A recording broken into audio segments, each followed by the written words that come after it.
In the sky, it's a bird, it's a plane. Flying high, I emerge through the flames. Have no fear, I'm here, so stand back. Melanin activate, the name is super black. In the sky, it's a bird, it's a plane. Flying high, I emerge through the flames. Have no fear, I'm here, so stand back. Melanin activate, the name is super black.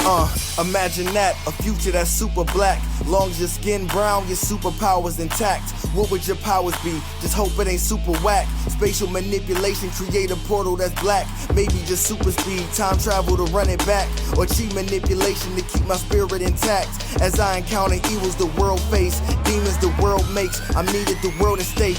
Rest in peace to Chadwick, they killed all the Black Panthers. Told us white lies, I still marvel at black answers. Suits in DC, pray it lead to a civil war. It ain't no Justice League, what's the need to be civil for? Propelled like the juggernaut, it's clear ain't no stopping this. The world in grave danger, who can stop the apocalypse? They killed all the heroes, the new ones don't really care. But if you need me, put your fist up in the air.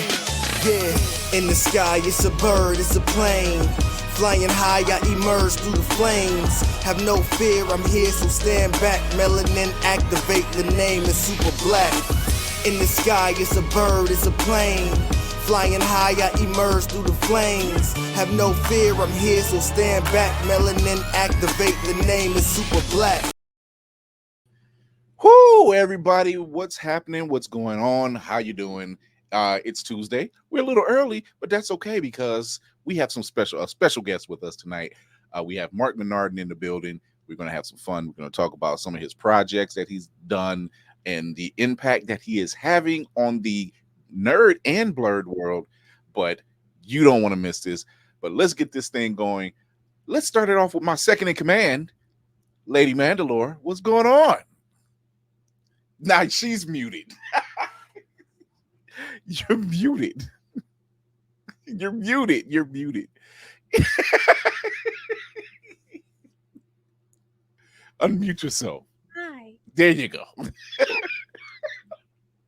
First it was the griot of horror, now it's Lady. If it's not me, it's going to be Lane. So I pick your poison. I don't know, whichever. Hi. Yeah, we can always blame it on the scrolls. It works. Technology is the devil. That it is. That it is. More and more true lately. Oh God. Exactly that. All that. Our very own griot of horror. She watches the horror movies, so you don't have to. Our very own Laney from Geek by Heart. What's up? I am not muted. It's either me or her. One time. How y'all doing? How y'all doing? Doing good. This feels good starting it early. I don't know what it is. I don't know if we can pull it off all the time. It's throwing off my lighting. I'm not into it. It is so. I mean, my backdrop is. It's not as green as I like it. Yeah, I love it there though. Yeah, there it is. Fashionable, very fashionable. I mean, it always is. Yeah, I mean, yeah, it's Lady Mandalore. I mean, he handles the weapons and the fashion. So why not? That's right. And then she's gonna handle Ahsoka right after this. There it is. Girl. There it is. Girl. Right there. We also have in the building our cinematic assassin, the ship's computer. Very own. We'll be watching. What's going on? Hi. What's up, beautiful people? Listen, intro won't be long. I want to get to our guests, but I will say it is very strange doing the show with the sun still up. Right? I was going to say, as long as you don't cock your hat and launch, we should be just fine. Yes. That's like it's gonna give Lady Mandalore the wrong key, the wrong notes. And we don't. She's always ready for the smoke, you know that. So we have a major talent in the building, a legend in the game. God level. He is, God level, God tier. You know, he's doing the good Lord's work, is what he's doing. He's worked on many projects, including for comics, Darth Vader, Black, White, and Red. He's done Adora. He has his new book, Muhammad Ali, about the messenger, the story of Muhammad Ali. He also is out there doing more of a good Lord's work by hitting the strike zones out there, getting that whole thing together with the SAG and AFTRA and WGA and getting those producers that like do right. But let's get to it. Let's get to it. Marc Bernardin, what's going on? Hello, friends, and I apologize for gathering the blurs a bit too early. Oh no, no apology needed. Lighting issues. The sun is still up. We do it again if we need to. Yeah, exactly. You know, we are here for the people. We're here for the guests. Let me give you this right quick because you are a legend. The things that you've worked on, and I'm a big fan of Fat Man Beyond, but I'm a bigger fan of Black Man Beyond. Don't tell Kevin I said that. It'll be just between us kids. Okay. But yeah, you're a very humble guy, very humble in everything that you do, and we're going to talk about all your projects and stuff. First off, I want to congratulate Sha'Carri Richardson for getting that gold medal up there. 100-meter race at the World Championships hasn't been done in quite a while. They gave up on my girl too quick. Okay. They threw her out too quick. No, it wasn't about giving up. It was just the fact that they were sleeping on her. Yeah, they were. They wanted to put her in a box. She said, "Okay, I got something for you." Is it just me, or as she was running in my head, I immediately said Gear 5, and just as soon as I said it, she Y'all gonna shot stop forward. with this one piece. We're gonna get you on board. We're slowly. Every episode, I love y'all. Every episode. I feel like I need to start watching. I really do. No, I do, because like everybody talks about it. I at least want to see what it's about, even if I'm not going to be hooked on it. It's more than 1,000 episodes. That doesn't mean I'm going to be hooked on it. I mean, I do want to see what it's about. all right, I can't say nothing. I'm doing it too. Hashtag resist. Let's face it. I've been trying. Man, Raw in the building. What's going on, Raw? So yeah, on top of that, you know what? Let's get into a little bit of nerd news. Just a little bit. You ready? I'm ready. Yes, sir. Hey.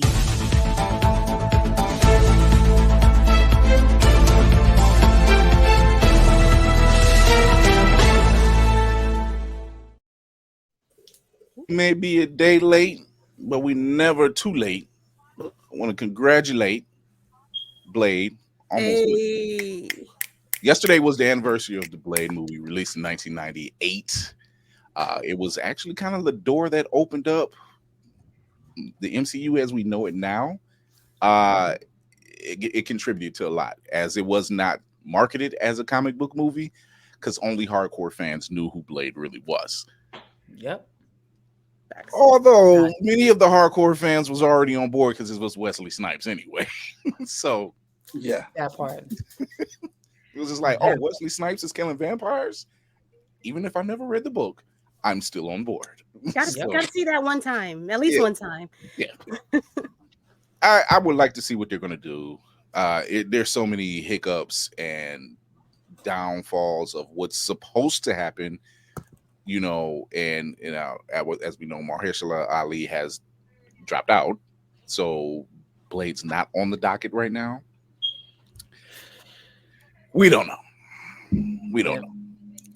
It's weird in the streets. Yes. 25 years. 25 years. 25 years. Jesus. It still holds up well. That first movie. CGI. Look, we've seen baby steps. I mean, listen, compared to some of what's going on today, it's not that far off. It's not. I mean, listen. Speaking of Blade, in November, I know they are doing a What If Dark series. It's a one-shot, basically, and it's the Tomb of Dracula, and it will be what if Dracula was able to turn Blade fully into a vampire.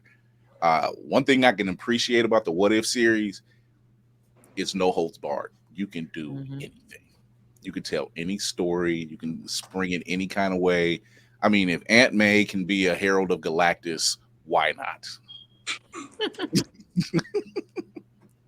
I'm just saying, it just works. Mark's like, say less. It's like everything else is in the win at that point. Like, I'm just like, and it's still a very sought. I have that issue. It's still a very sought after issue. It's like Aunt May, Herald of Galactus, yeah, wheat pancakes and all. No gluten. Okay. No gluten. No gluten. But they also are doing another series where they said, "What if Loki was worthy?" See, it tells a different tale now. How, Sway? Well, how? No, Like, let it rock. Let it rock. no. There's a little bit of a character flaw Wait a in minute. that entire situation. Okay, so remember the But it's the what conversation. Remember the conversation that was had by Thor, Cap, and Tony, and how if the hammer is in the elevator, is the elevator worthy? I mean, he was raising very good points at that time. But he still has that is to a vein of hypotheticals. No, we're not. No, that ain't it. That ain't it. The elevator isn't leaving the building to go and slay Thanos. No. No.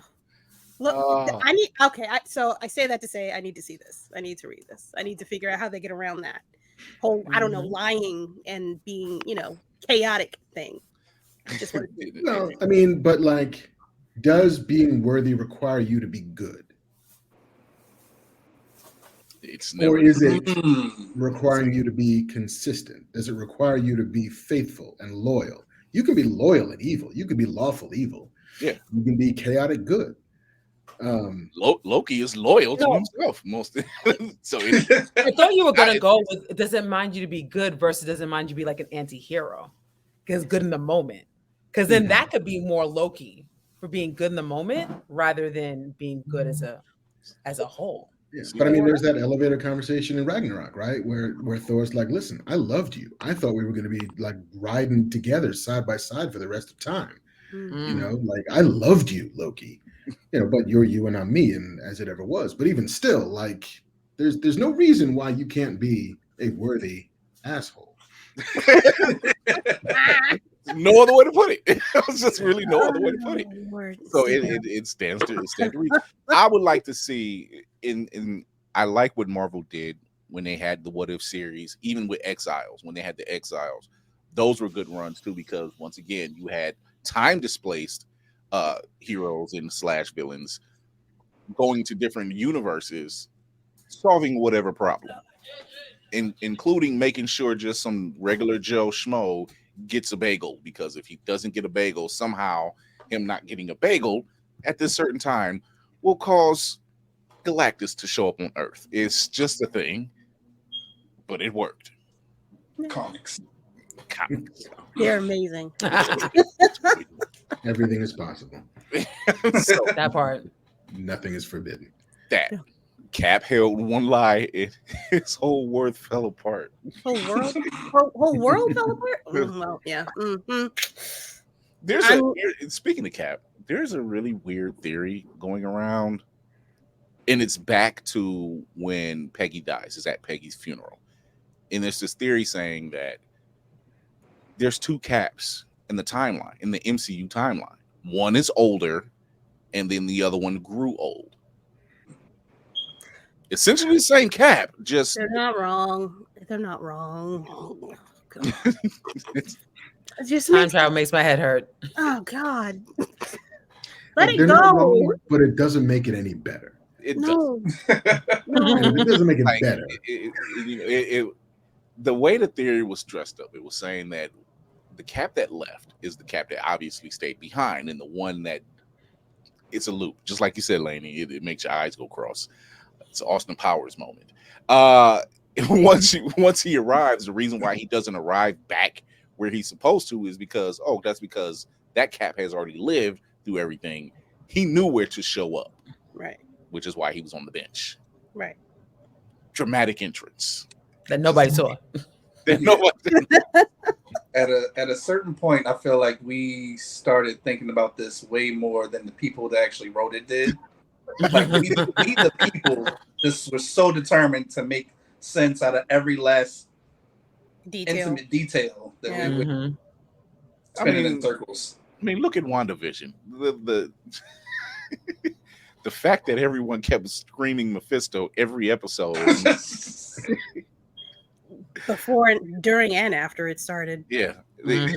They wanted Mephisto so bad. I'm like, is it going to solve anything? I don't know, but I don't know. It would have made things more interesting. It would have shown like they were willing to go to a darker side, and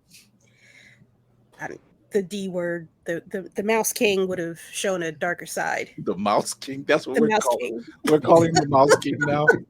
We just can't call him. Okay. Because I don't even want to say the word. The Mouse King. The Mouse King. The Mouse King giveth and he taketh away. I don't.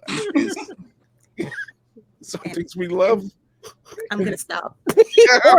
I'm gonna stop. Don't do it. Because we want what they give. I'll be a professional.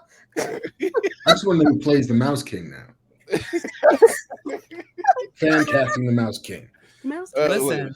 Don't leave it up to us because we will fan cast the hell out of it. Get out of it. That's a fact.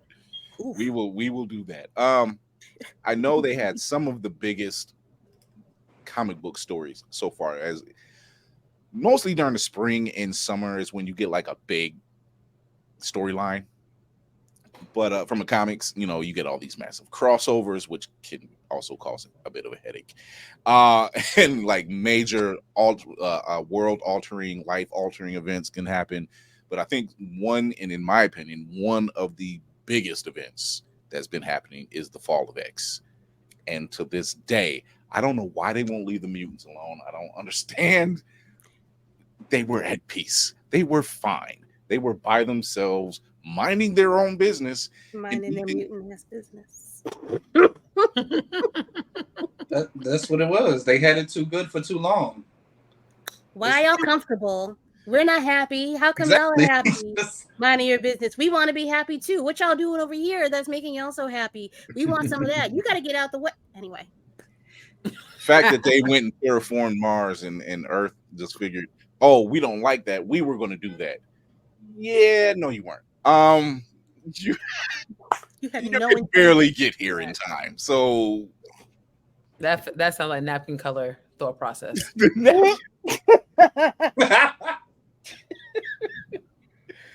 Thank you, Mark. No, I'm not. Mark knows. Listen, mutants have always been a proxy for marginalized communities, and so that checks out. Listen, if Stan said it, then it's fine. He said it in 1968. He said it several times, and yet they still don't get it. I don't understand. Business building this here Wall Street, and then what happens? You shouldn't have all of it. Oh shit! Bumped up there just a little bit. Meanwhile, Magneto was like, "I told y'all. It's just like habitual line steppers. Listen. Oh my God! So lovely having you here, Mark. He sees how we operate. That's good. He sees how we get down and how we operate. So I love it. People always come here and say, well, "You guys are nuts, but you're fun." And we like it. We're going to take a quick commercial break. We're going to come back with our guest, Marc Bernardin. We're going to talk about all these dope projects he's been working on, his latest projects, and an award he just won right after this. I was eating. What commercial? Commercial break. I'll give you a commercial. There's a goddamn celestial in the ocean and no one is talking about this. What even is that? Spider-Man, a psychopath wielding powers he has no right to possess. Jameson, not now. Is this a Thanos thug showing up on CBT? Did Jesus come back and get stuck halfway through? How does nobody have answers on this? It has been sitting here ignored and untouched for months like a Christmas tree. We might as well hang ornaments on it. Read all 600 pages of the Sokovia Accords. Everybody got their nose up in Wakanda business. But nobody has answers on this? I don't even need like an official news report. Send a single TikTok star with a ship. How is nobody investigating this? What the fuck? This just in.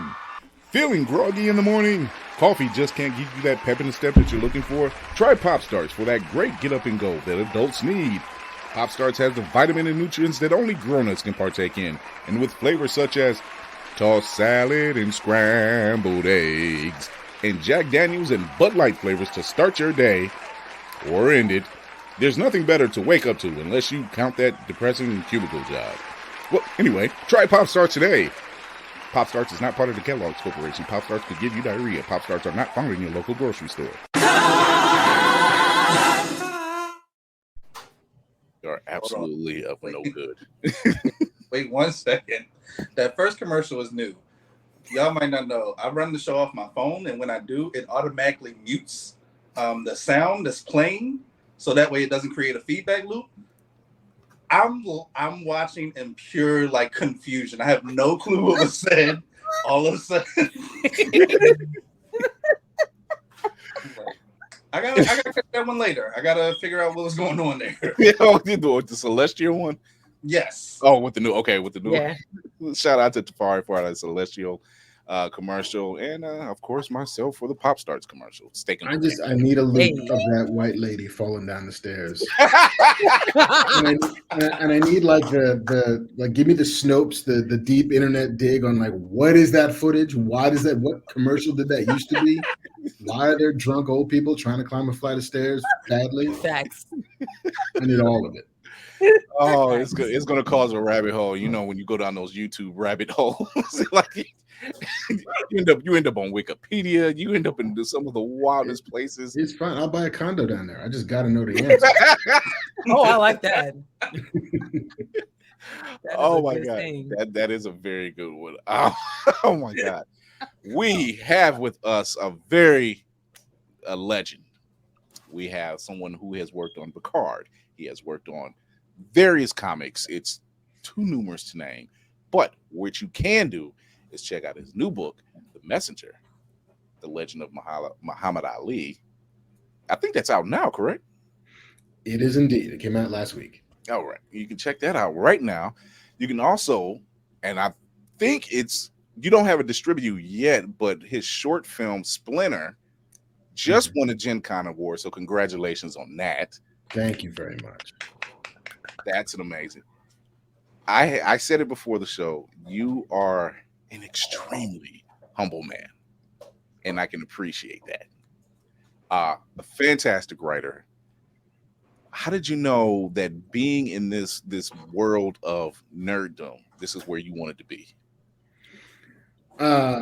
Well, I'll tell you, I am an old enough man, if you cannot tell by the grayness of my beard. I've got like the Sam Jackson mid-range villain beard happening. Okay. You know, like a shark is about to eat me in about 15 minutes. There wasn't much of a choice. Like you are who you are, you grow up how you grow up, and to a certain degree, you can fight it all you want, as I think lots of us did. If you were born in the 70s, grew up in the 80s, nobody wanted any piece of this in any way possible. So, sometimes you try to hide your light, but it never takes for that long. And so I luckily got to being a grown-up and got to my first couple of jobs when nerddom was on the rise, when Blade had just come out, when X-Men is on the horizon, when The Matrix is on the bubble, when Spider-Man is about to happen. And so I was working at Entertainment Weekly at the time, and it's like, hey, we need a nerd. And it's like the nerd signal went off, right? Like the skies lit up and the clouds parted, and and I raised my hand. And I was like, hey, I may or may not be that person. And so it served me in good stead to be the guy who read comics as a kid, who had a functional, operational understanding of Dungeons and Dragons, who had been a video gamer since there were video games invented, and could bring kind of all of that to bear. And they already knew me, so they couldn't like not invite me in because I was the vampire they already knew. And had, the grandfather invite into the house. I gotta remember that. It's like, oh shit, you're this guy also? Yeah, but you already invited me in. So, late. The devil. Late, yeah. Sorry. Garlic doesn't help now. So you've worked on several projects, Alphas, Carnival Road. You worked for the big three, Image, Marvel, and DC. Mm-hmm. So well-rounded is probably the best word or best phrase to use. Or schizophrenic. Well-rounded. No judgments around here. No. I mean, you just seen the Pop Starts commercial, and like, wait till you see the steak and cocaine one we're putting together. So, it's listening to you on Fat Man Beyond and with Kevin Smith and watching you work. One, you two bounce great off each other. Two, it's when he takes a break from something because he has another project or something going on that you're still in there, and then you're like, well, Kevin's not here, so it's Black Man Beyond. And I'm just like tickled because I'm just like, oh, we black day.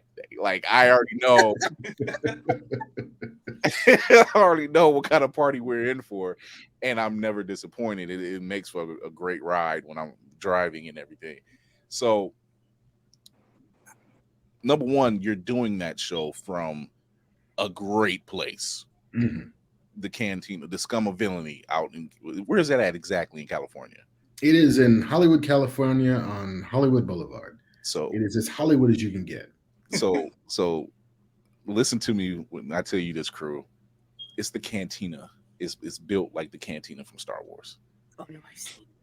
It is not the Cantina from Star Wars. It is a nondescript, non-copyrighted space drinkery. There you do not need to incur the Mouse King. We'll go with that. I like that. See, you can't tell me otherwise. Yeah. See? Being there, your first time stepping in there and realizing, oh, we're doing the show from here. How did that make you feel? How did that like made you part of this universe almost? I mean, it was we had been doing the podcast first in Kevin's house, then a couple of different, I would call them studios, except that's a very generous word for where we were shooting them. They were facilities that were not Kevin's house, but they were also like the corner of a room with a green screen and a TV setup. And then back in Kevin's house, but it had never been in front of an audience, other than like we would occasionally take the show on the road, and we would do like Detroit, Indianapolis, and Arizona and San Diego a couple times. But to have, it was like a Vegas residency at a nerd bar, right? Like we would just roll in every Tuesday night and talk about this shit, right? And just the idea of there being an audience for two old men talking about stuff that they love always surprised me. The fact that people would buy tickets to watch us stand there and talk about stuff that we love for sometimes like 3 hours. Like that's a long ass night. If you like, I don't know, we'll just go to dinner and then we'll go see this thing, and it starts at 8 and we'll be done by whenever, and midnight can roll around and we're still talking about like the fucking Joker. Take me. Thank you. Now. Let's go immediately. Like I mean, it's like it's as if you're enticing us. It's not turning us away. Yeah, do not threaten me with a good time. Right. It's always hilarious to me though to see like the guys who convince their girlfriends that like, no, this will be fun. It'll be cool. It's a bar, and then it's like 11:30, and we're still standing there talking, and they're like, I've done drinking. I've eaten all I can eat. And I'm tired of listening to these chuckleheads, and I got to go to work in the morning. This is a Tuesday night. Watching breakups happen is like,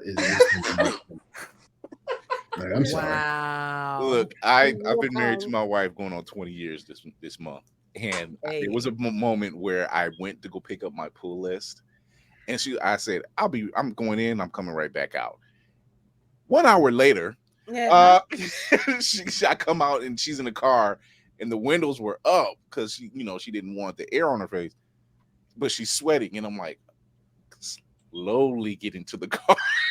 No eye contact at Didn't work. all. Didn't work. She was like, why is it so hot? I'm like, oh no, it just because you're sitting in the sun. You're just sitting in the sun. She was like, what time is it?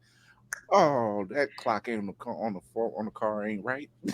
Yeah. Significant others of nerds do, it's like combat pay. If you're not prepared for this, if this was not a life you bargained for, if you didn't do the training or the reading, it's rough to just hop in the saddle. I feel like that's only if you are not married to a nerd. Exactly. Like if you are not married, if you're just a normal person who marries a nerd, there's a whole level of matriculation you have to do to realize that, oh man, this is going to be my life now. It's your vetting process that you need to go through. That part. Conversion is a totally different thing. I'm just like, yo. I was adopting Steve Urkel tactics at that point. I'm just like, was just like, we're gonna leave. Was not fun. Some of our lives are gonna be separate, and that's fine. Like, you go do your thing, I'm gonna go do my thing. These things shall never meet, because if they do, nobody's gonna be happy. They literally was like, Chris, you coming to Dragon Con? No, that's around my anniversary. You can kind of tell the wife, I'm like, oh no, unless y'all want to see me alive the following year, that's not gonna work.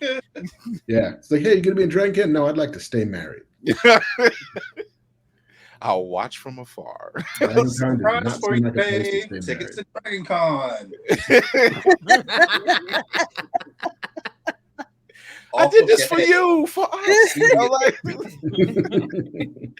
So, your book, The Messenger, The Legend of Muhammad Ali. Let's talk about that.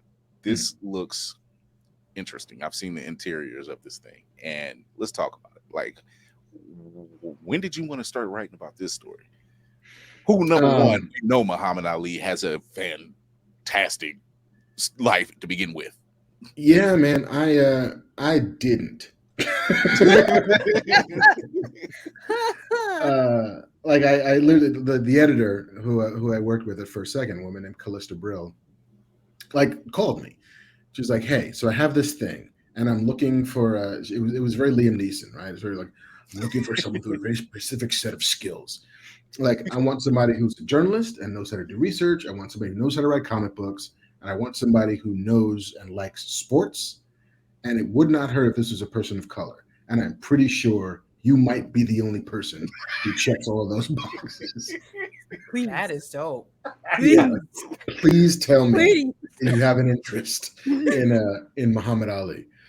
And I was a kid born in the 70s, grew up in the 80s, and I knew who he was, but I was not a fan when he was great.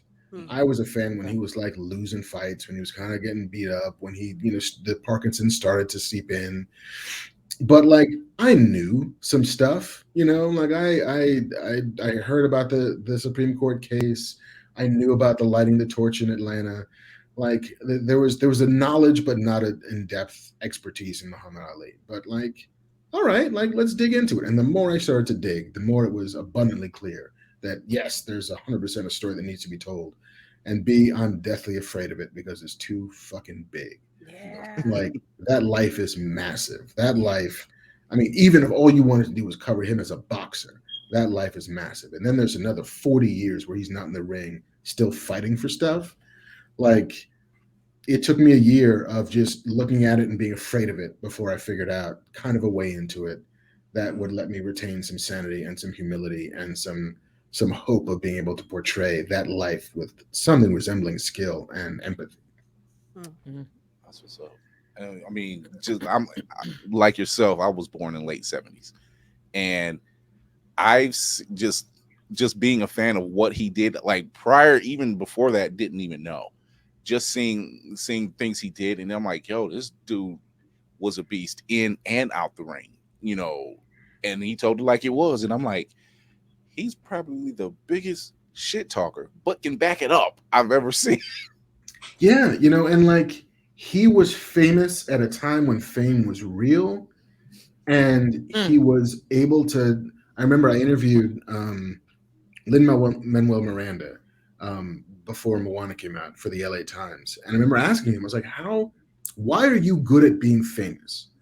Like, you kind of don't have to be. You could be an asshole if you wanted to be, but you're not. And like, what was the playbook you were following for figuring out how to be a person on the internet, how to be a person who does press, how to be a person who knows how to handle and navigate this level of awareness? There was no playbook for Muhammad Ali to be that famous. Like, the Beatles wanted a picture with him, not the other way around. Mm-hmm. But that's what fame is. He could not walk across the street in Harlem without stopping traffic. Like, it's a level of fame that we don't really understand anymore. And he like barely had a high school degree. Like, they graduated him because they realized that he eventually is going to become a world champion, and they didn't want to be the high school that didn't give him a degree. It was very much the sort of athlete track of like, just get him out. Right. We don't want to be the bad guys behind this. We don't send them.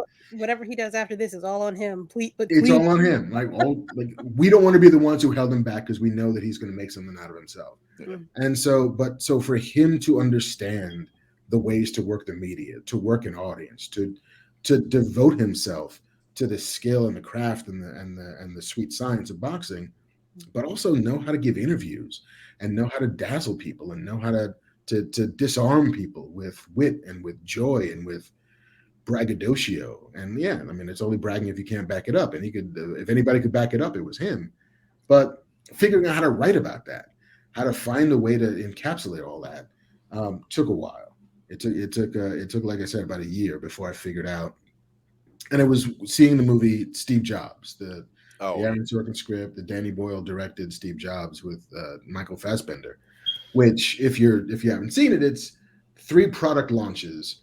And each product launch is used to kind of illuminate an element of Steve Jobs' life and his progress and his relationships and his incapacities and his genius and all of that stuff. So I'm like, well, let's pick 10 rounds, and each round will be a moment in his life, and use those moments to explain who he was and what he meant to other people, what he meant to the world, what he meant to himself, the fights that he had to fight, both in the ring with Sonny Liston and George Foreman, and as well as the Supreme Court, who wanted to, send him to jail for not stepping forward in the draft, with Parkinson's, with negotiating for the release of hostages from Saddam Hussein in the early 90s.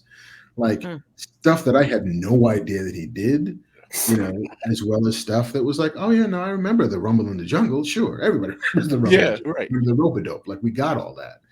But what are the fights we didn't know that he had to fight?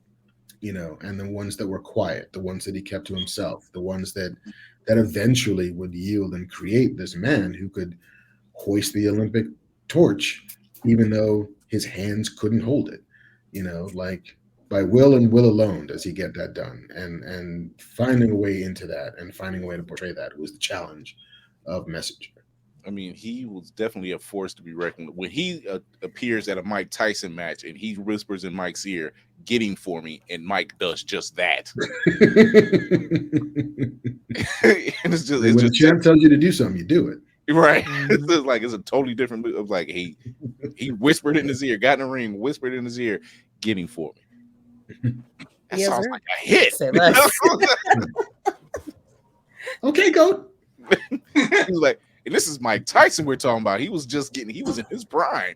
Like, if it was anybody he respected, it was Customato and Ali. And he sat there and he got him. And then proceeded to tell Ali, he was like, yeah, you could beat me in the fight. Mike, you're being humble, but you might be right too. You have worked on probably one of my favorite series, and that's The Authority. And that was around 2009, I think it was. Mm-hmm. How do you feel knowing that James Gunn is trying to adapt The Authority into his new DCU? I mean, I'm so happy because The Authority was the comic book that got me reading comic books again.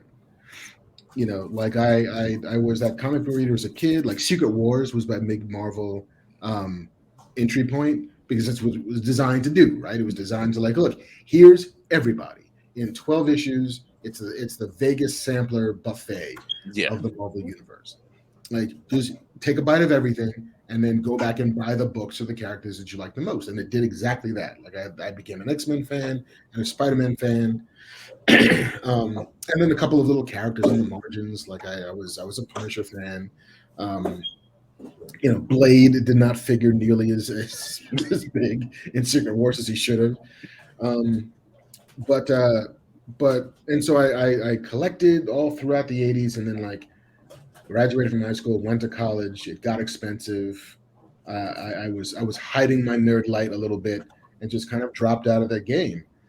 And it wasn't until I kind of clawed my way back in 95, 96, that I encountered The Authority. And I was like, what is this? Like, why does this feel so big? Why does this feel so much fun? And I didn't know about the Stormwatch stuff that came before. I just encountered The Authority and fell in love with it. And that led me into like Wildstorm, and that led me back into DC, and that led me to follow Warren Ellis, which then led me to the indie stuff and the Image, and it became the kind of gift that kept on giving. And I became like, Brian Hitch fan, which led me to the Ultimates. And, so all of that became my sort of keystone back into comics. And so when I got a chance to write The Authority, I was like, oh, you got to be kidding me. I get to, like, this is the thing that thank you very much. And I get to create a new Century Baby. This is amazing. Thank you. And so the fact that James Gunn loves The Authority as much as I do, the fact that he sees the capacity for it, the potential in it, it is one of the things out of that first wave of announcements where I was like, all right, Jim Gunn, let's see what we're about. I think we might be in good hands, because you could have picked any one of 5,000 characters to say this is part of our first phase, and the fact that The Authority gets name checked from the jump. Yeah, I'm just watching what his work did with Guardians, and he switches over to DC after he's done with Volume 3. Still a tearjerker. Still have not forgiven you for that. But it was well done. But when he mentions Creature Commandos and then he mentions The Authority, I'm like, oh, we're fine. We're gonna be fine.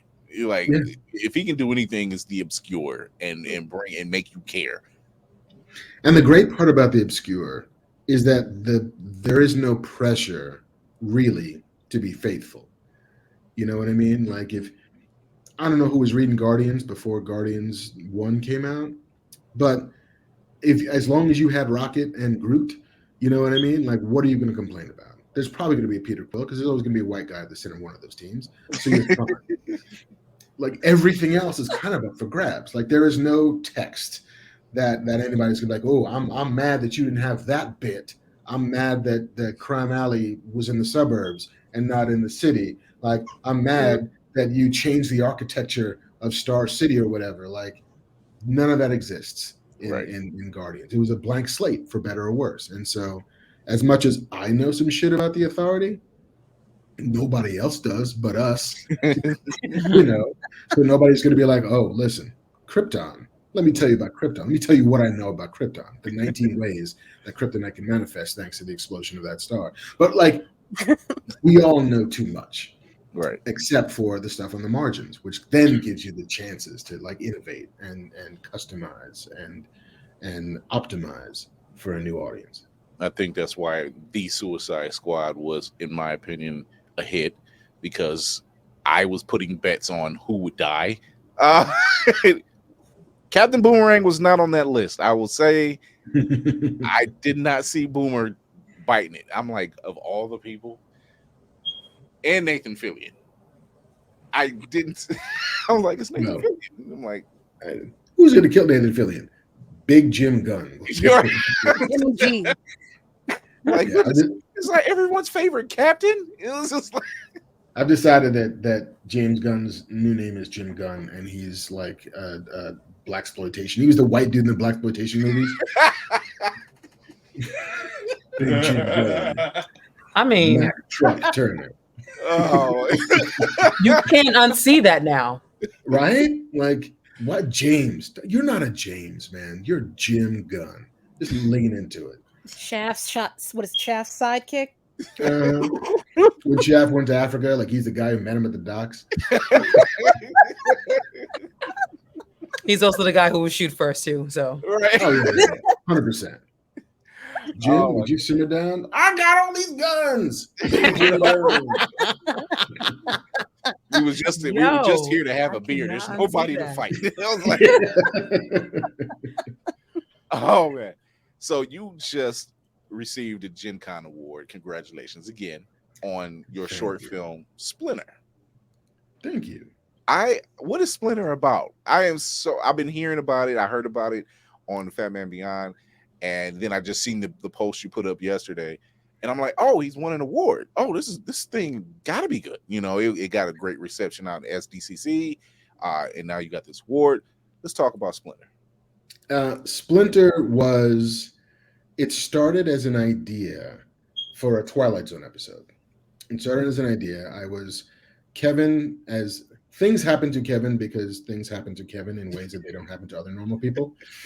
And so Kevin's like, hey, my agent got a call from Monkey Paw. They wanted to know if I wanted to direct, write an episode of The Twilight Zone.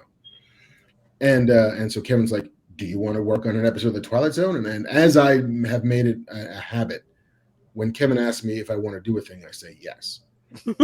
Because it has always worked out for me to say yes. There's no benefit to no. Our entire relationship is him being like, hey, do you want to do this? And I say yes. And suddenly there's a podcast. Suddenly we're doing it out of a bar. Suddenly we're doing like, hey, do you want to write an episode of Master of the Universe? Yeah, man, happy to. Hey, do you want to write this? Yeah, sure. This will be fun. So, hey, do you want to do a Twilight Zone episode? I said, fuck yeah, I want to do a Twilight Zone episode. I don't know what it is yet, but I'll do it. And so I was flying from Vancouver back to LA and thinking about, well, all right, what did Twilight Zone always do? There's always an episode on a plane, and there's always an episode with a creepy kid who does creepy kid shit. I'm like, what if that's the same story? What if it's a story about a 10-year-old boy who is a prisoner on this plane? He's the only passenger. The rest of the crew exists to service his needs. Because if he lands on the ground, chaos ensues. He's a splinter in the world. And the minute his foot touches the earth, rage, violence, hatred, it's a zombie outbreak every time he lands, just by people wanting to kill each other. So he's always kept in this plane that never lands. And so the short is about the day shit goes wrong on this plane and is forced to land. It's wildly ambitious for a short, and stupidly so. Like suddenly now we need a plane. Okay, where are we going to get a plane? Oh, and suddenly I need a 10-year-old white kid. Oh shit! Like I can't just run around looking for 10-year-old white kids. As a black man. It's that episode of Blackish all over again. Yeah. Just like, dear internet, I'm looking for Please don't cancel me now. Yeah. Do not call Chris Black is Hansen. going to Feels cops. like In the internet for a little white boy is wild. Like, hello, white boys Make are that us, to a short. looking for a 10-year-old. And I should have done the thing that every other person I know who's made a short has done, which is like, it's two people in a hotel room. It's a little road trip between two people in like in a convertible. What are they going to do? They're going to learn some stuff about each other. Great. I didn't do that. So we had to crowdfund to raise money to afford a filming location where they had planes. I had to cast everybody that I knew. Thankfully, some of them were actors, but count on the kindness of strangers to direct me to white boys who might want to be in a short film. I'm so glad that ended up good for you. There's a dozen ways it could have ended up bad. That's a fact. if that was not a clip, Rich, just right there. Oh my God. I could have ended up Mirandized somewhere, just in holding cell, not being Mirandized. Just what did you do? Where's that? This is just one of the moments. Sorry, this is minute 44 to 49. You want? Luckily, I found a wonderful 10-year-old white boy.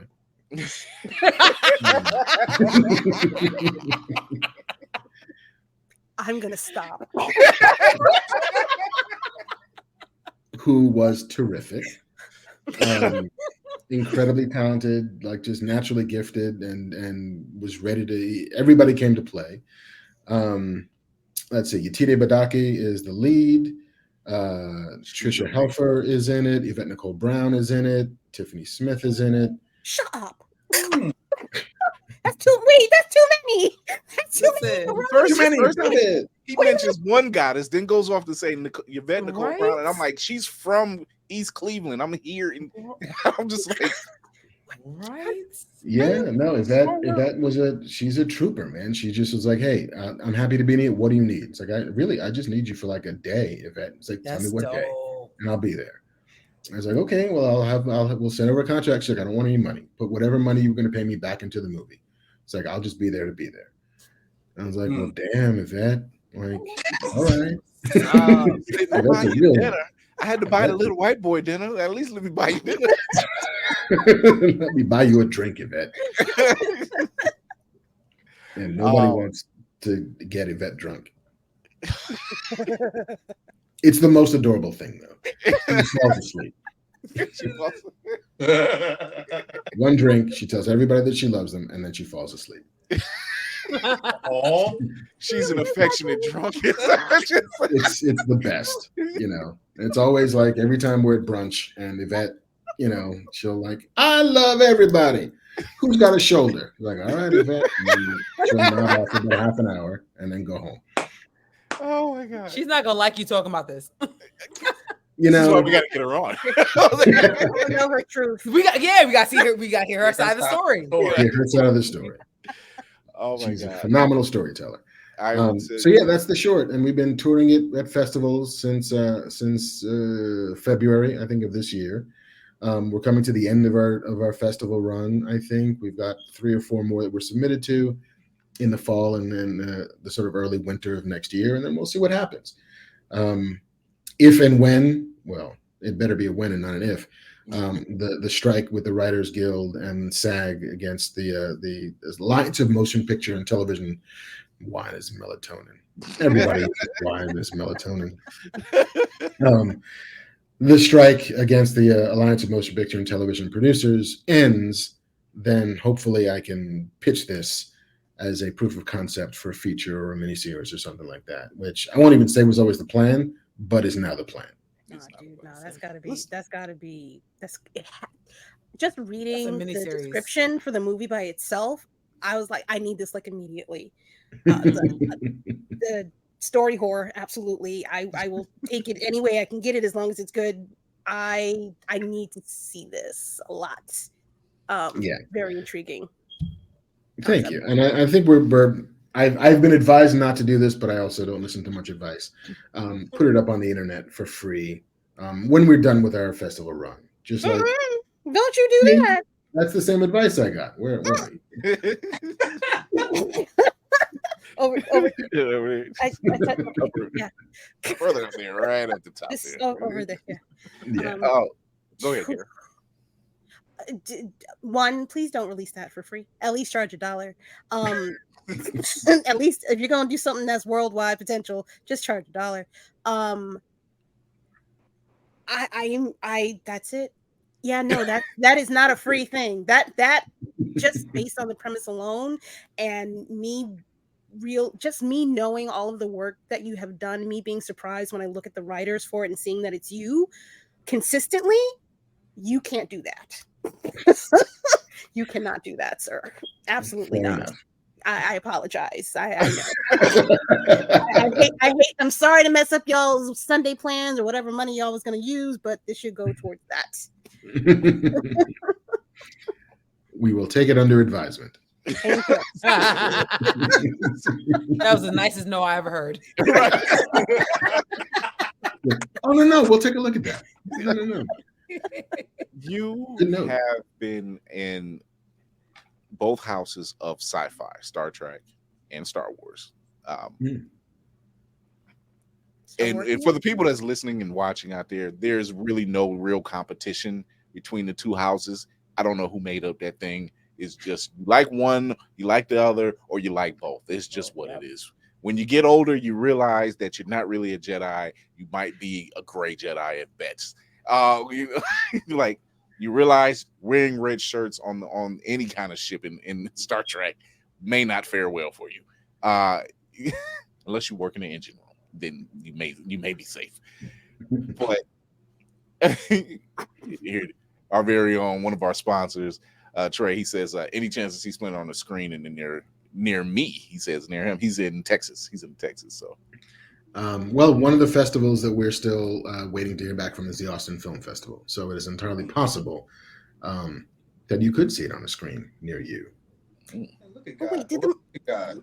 All right. So Simona says, will you be screening at NYCC? Hi, George. I'm waiting to hear back from them as well. Like I put in for a panel. We'll see what happens. I have no juice at NYCC. So what? Yeah, it is amazing how quickly people forget. I think we need to get on that. What do you think, Lady Mandalore? Listen, I'm like across town. I'll have a conversation real quick. Let me go find somebody real quick for you. I'm gonna bring this here pipe wrench, and we're gonna have a conversation. Hey. I have no. Where's my bottle? The New York way. That's what that sounds like. Absolutely not. Oh my God! So working in, we'll start with Star Trek. We'll just start with Star Trek first. Mm-hmm. You were the supervising producer, correct, on Picard? No, in season 2 of Picard, yes. How was it being in the room with legends like that? Someone of a crew that definitely had an impact during the 90s in the early 2000s. I mean, Next Generation was my Star Trek. Like I watched the classic series because it was on when I was a kid. My dad was a fan. You know, everybody's got a certain amount of love for Kirk and Spock and Bones and that crew. But by the time I got around, it was more about the movies than it was the TV shows. And there's only but so many movies, and half of them are not good. And so I was a Next Gen kid, you know, and so getting to write Interior Enterprise Bridge, Jean-Luc Picard walks, like it's bananas just to be in that position and to get to write those words and to get to imagine that at some point somebody's going to do that, right? Somebody's going to build that. Somebody's going to put that man in that uniform and make him do that. It was surreal. Which is really the only way to describe it. Star Trek is a weird one in that Star Trek, there are so many different versions of Star Trek that everybody has their favorite of all the legacy medias, right? There's 9 different versions of it you could have loved. Classic, movies, animated, Next Gen, DS9, Voyager, Enterprise, Disco, like all of it is kind of there for you. And so finding a way to get everybody on the same page on what kind of Star Trek you're going to make can be challenging. You know, I feel like we got there on season 2, which then led to the glory and the wonder that was season 3. Season 3 of Star Trek Picard is one of my favorite seasons of TV ever, because it gives an audience exactly what they showed up for. And if you're making season 3 of a show like Star Trek Picard, your job is fan service. Your job is to give people what they wanted in ways they didn't expect they were going to get it, right? Like it's not just a layup of here's what I want. It's no, we know what you want because we all want it. But now how can we make you wait for it? How can we subvert it? And how can we deliver it in a way that you didn't see it coming? You know, and God bless them, like Terry Matalas and that crew on season 3 did exactly that. You know, and I texted him. I was like, motherfucker, you made me cry. Like, I should have seen it coming, and I didn't. And you motherfuckers made me cry. I love you so much. And so, like, it's a different relationship I have with that than I have with Star Wars. Like, Star Wars was like mother's milk for me. Like A New Hope was the first movie I ever saw. And so, you know, getting to dip even the littlest toe in a galaxy far, far away is it's not even surreal anymore. It becomes like I'm dipping back into my own operating code, discovering like, oh man, we can tweak the fuel efficiency in this. We can make it better, faster, stronger just by letting them write Darth Vader. we can erase years of trauma. It's funny because, you know, I myself was exposed to Star Wars as a child first. And then my grandmother says, oh, Star Wars is on TV. And I'm like, it is? Yeah. You know, and at the time I was 5 and 4 or 5. And I'm just like, that's kind of weird. And even then, my young, fresh mind knew that the schematics of a movie being in a theater and on television didn't make sense until I was exposed. It was Star Trek. And because I'm looking for Luke, I'm looking for Leia, Chewie, Han, any of them. And I'm like, I went a whole hour seeing none of them. None of them. I'm like, this isn't Star Wars. And she was like, well, I see Star. I'm a kid. I'm just like, This isn't Star Wars, Grandma. It was like set up and like it's what we have. Star. She said, yeah, we got Star Wars at home. Is what. So when you grow up seeing that world, and especially hearing things about Darth Vader, reading about how much of a badass this character is, and then Rogue One comes out, and people say, "I didn't know," and then you have the hardcore fans saying, "We told you." We told you he was that guy. And here you wrote Red, White, and was it Red, White, and Black? Black, yeah. And Black, White, and Red. And that was just this year. Yeah. You know. Yeah, that came out 3 months ago, I think. 2 months ago, maybe. That was fun. The craziest part though about working with Lucasfilm is they have very specific ideas about everything related to Star Wars, but where they decide to draw the lines, I'm like, hey, can Darth Vader do this? They're like, no, he can't do that. I'm like, really? There's a thing that Vader can't do? They're like, yeah, he can do that. Kylo Ren can do that, but Vader can't do that. But Vader could do this, which looks cool. And I'm like, oh yeah, that looks dope. Let's do that. Like it was his control over the Force because he was much like Luke, an imperfect student, you know, who had dodgy teachers. So, you don't say. I thought it was just me. Yeah.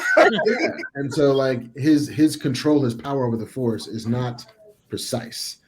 Like it's massive, it's strong, but it's not like he's not breaking eggs with the Force. He's breaking ships in half. And so the ways in which it manifests with him, I was like, oh, all right, I can do this, but I can't do that. Okay, thank you very much. Like just what they would tell us. I'm working on another thing in the Star Wars camp that I can't talk very much about. But it's a similar conversation of like, no, he can do X, he can do Y. She can't do this, she can do this. This is not how a lightsaber works. It's the things that they tell you can play with, and then you just got to find ways to make your own story work within that set of restrictions. I'm waiting for it. Kara is perfect. I'm waiting for it. Go for it, Lady Mandalore. Go for it. It's there. Wait, are you done? Wait, are you done writing it? Just let me know that. Are you done? I am not done writing it yet. Okay, all right, I'm good. That's it. That's all I want to know. That's it. I'm good. Okay. Please let us know. She would beat me to buying it before I bought it. She's like, and when I can talk about it, I will stand on the top of every mountain, on the hood of every car, shouting. We will listen. We will listen. I will be part of that Zoom call. And I'm gonna get it on digital. Send me the invitations. I've mentioned that you've worked on various Carnival Row. My wife loves Carnival Row. She's always like fairy sex. Yeah. The Fae are a thing, man. The Fae are a thing. No kink shame. Like what you like.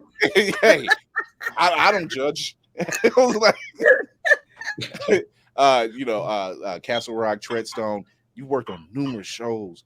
This is what I mean by well-rounded. My guy worked at Hollywood Reporter, and then he worked at Playboy.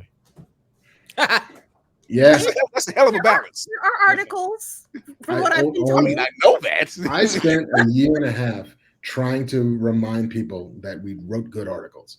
That was like half of my job, was like going into publicists and convincing them. It's like, I swear to God, I just want to interview your client. There's no, we took all the nipples out. Like it's just a magazine now. It's just a website. Nobody's paying extra for it. And like, it kind of worked for a little bit, and half of it was like, hey, Selma's coming out. Can I please interview Ava DuVernay? And they were like, well, I don't know, Playboy. And so like I hit Ava on Twitter because I used to work with Ava at Entertainment Weekly when she was a publicist. And so like, say, hey, Ava, I'm doing this thing. She's like, all right, I'll tell him it's fine. I'll tell him it's cool. Thank God for the connection. That's dope. If you work in the business long enough, everything comes around. It's like, hey, my name's Chris Fury. I work for Playboy. Oh, you're one of the dirty. No. It's not. It's not like that at all. I used to be a janitor.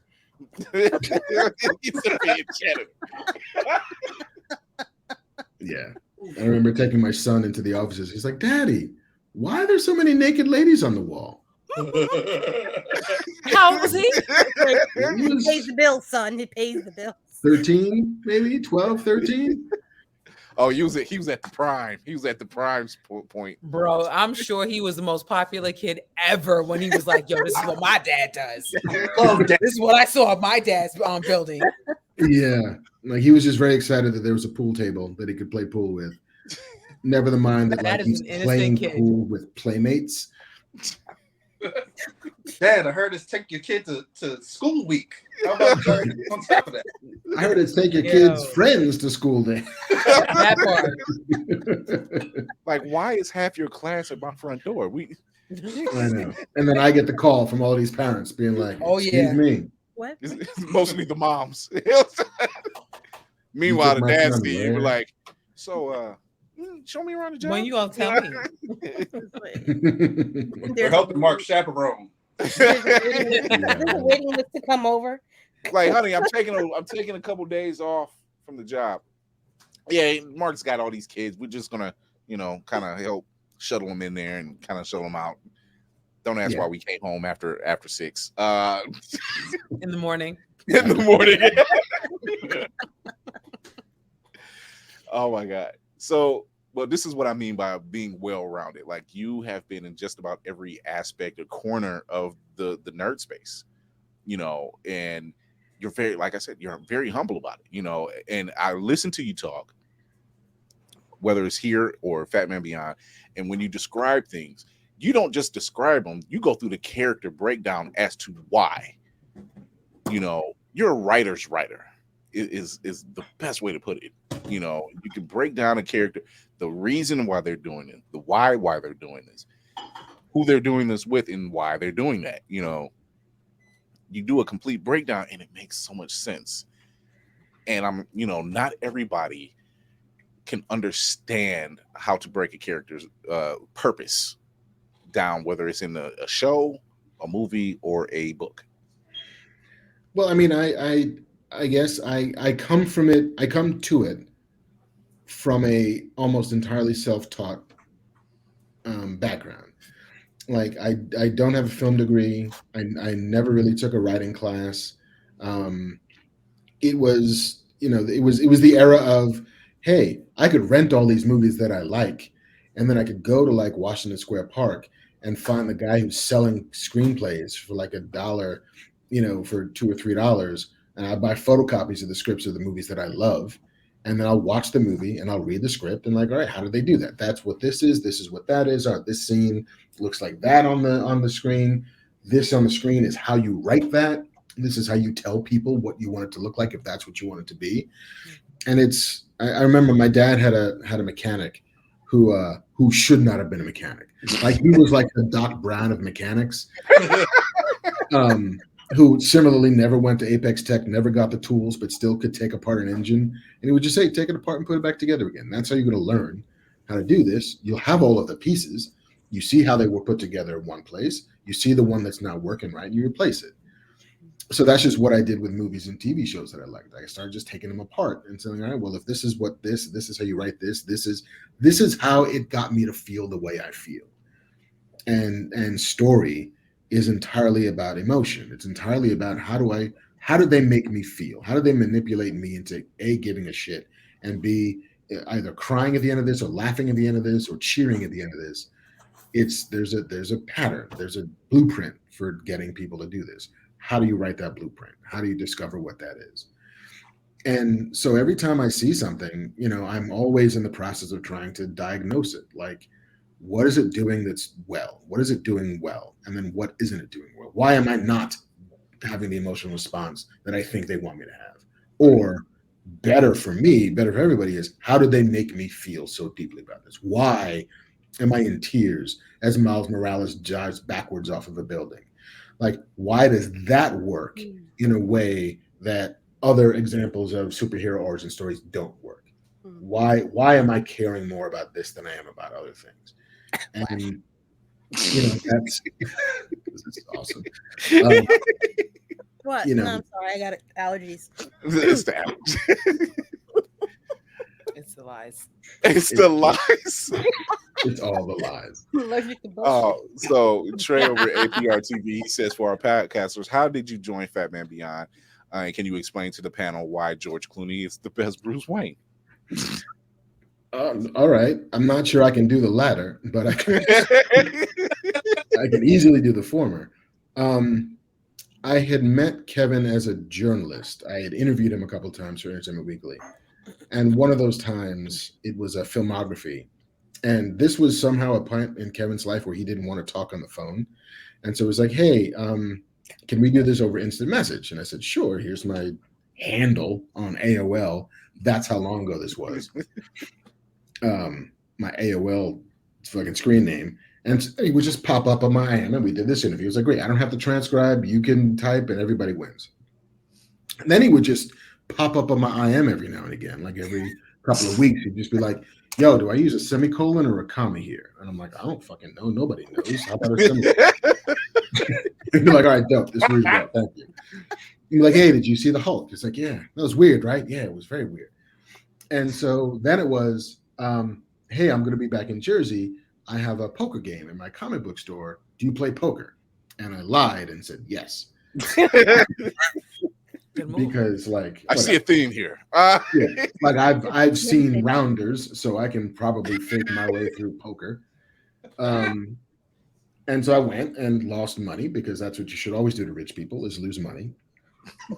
And yeah, do not take money from rich people. Ironically, they're shittier about it than it is taking money from a poor person.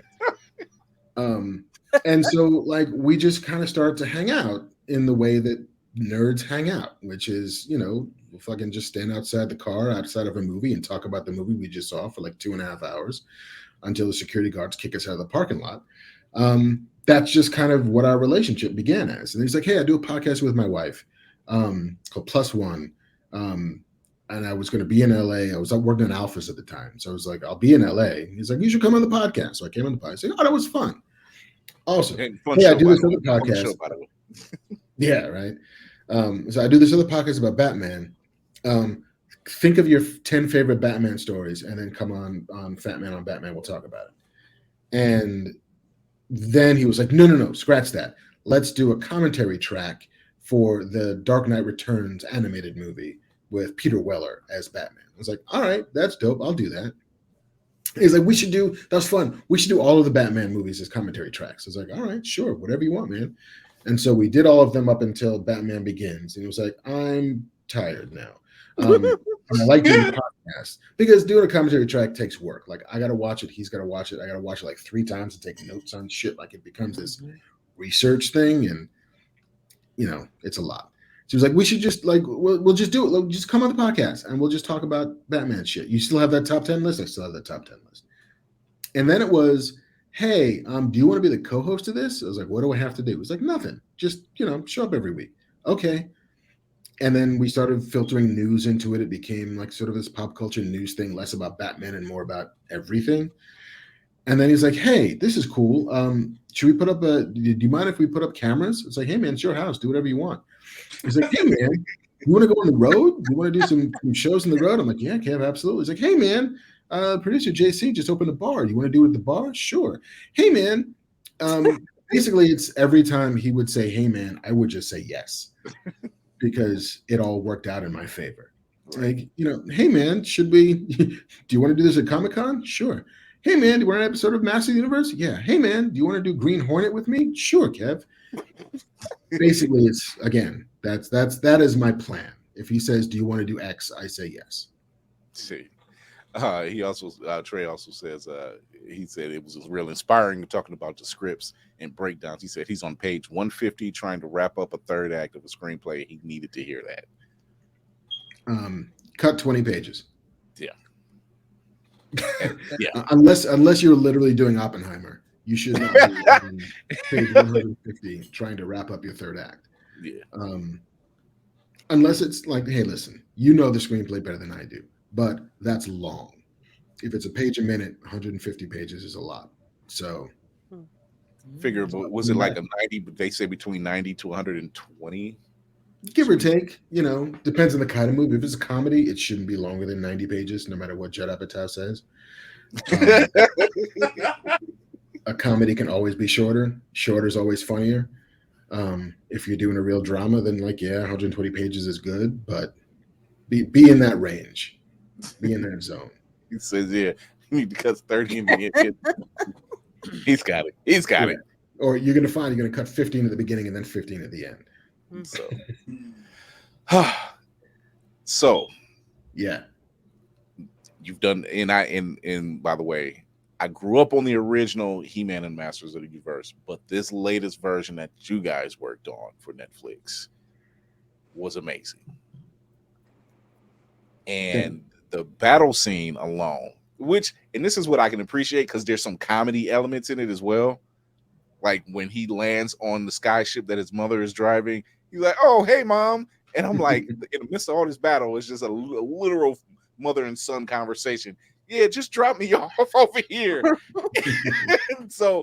But it really did something, especially that last scene when he's basically tearing ass and they're playing the music and the score is going. And I'm like, this hits different, to see something like this. And I can't wait. And the voice cast, don't even get me started. Because we did a show based off that voice cast, and I'm just like, this is like the upper echelon. The minute they mentioned Mark Hamill, Skeletor, I'm like, oh, shit. Shit. Yeah. Old. What time and where? Just I'll be there. Right. The only regret that I have of doing Masters of the Universe Revelation was that I didn't get to meet Mark Hamill. I wrote a couple Skeletor scenes, and I was like, I'm gonna show up at the booth, right? And I gotta meet Luke Skywalker. Like, let's go, let's do it. He's my Joker. Let's go. And then I discovered that they didn't even tell me when I was recording. I was like, Kevin, don't take this from me, Kevin. Oh, wow, you owe me. Big time. In perpetuity, forever and ever. It states in the contract. Oh my God.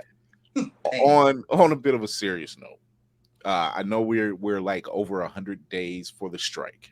Mm-hmm. I know you pretty much can't go into too much detail because it's kind of like a ever evolving thing.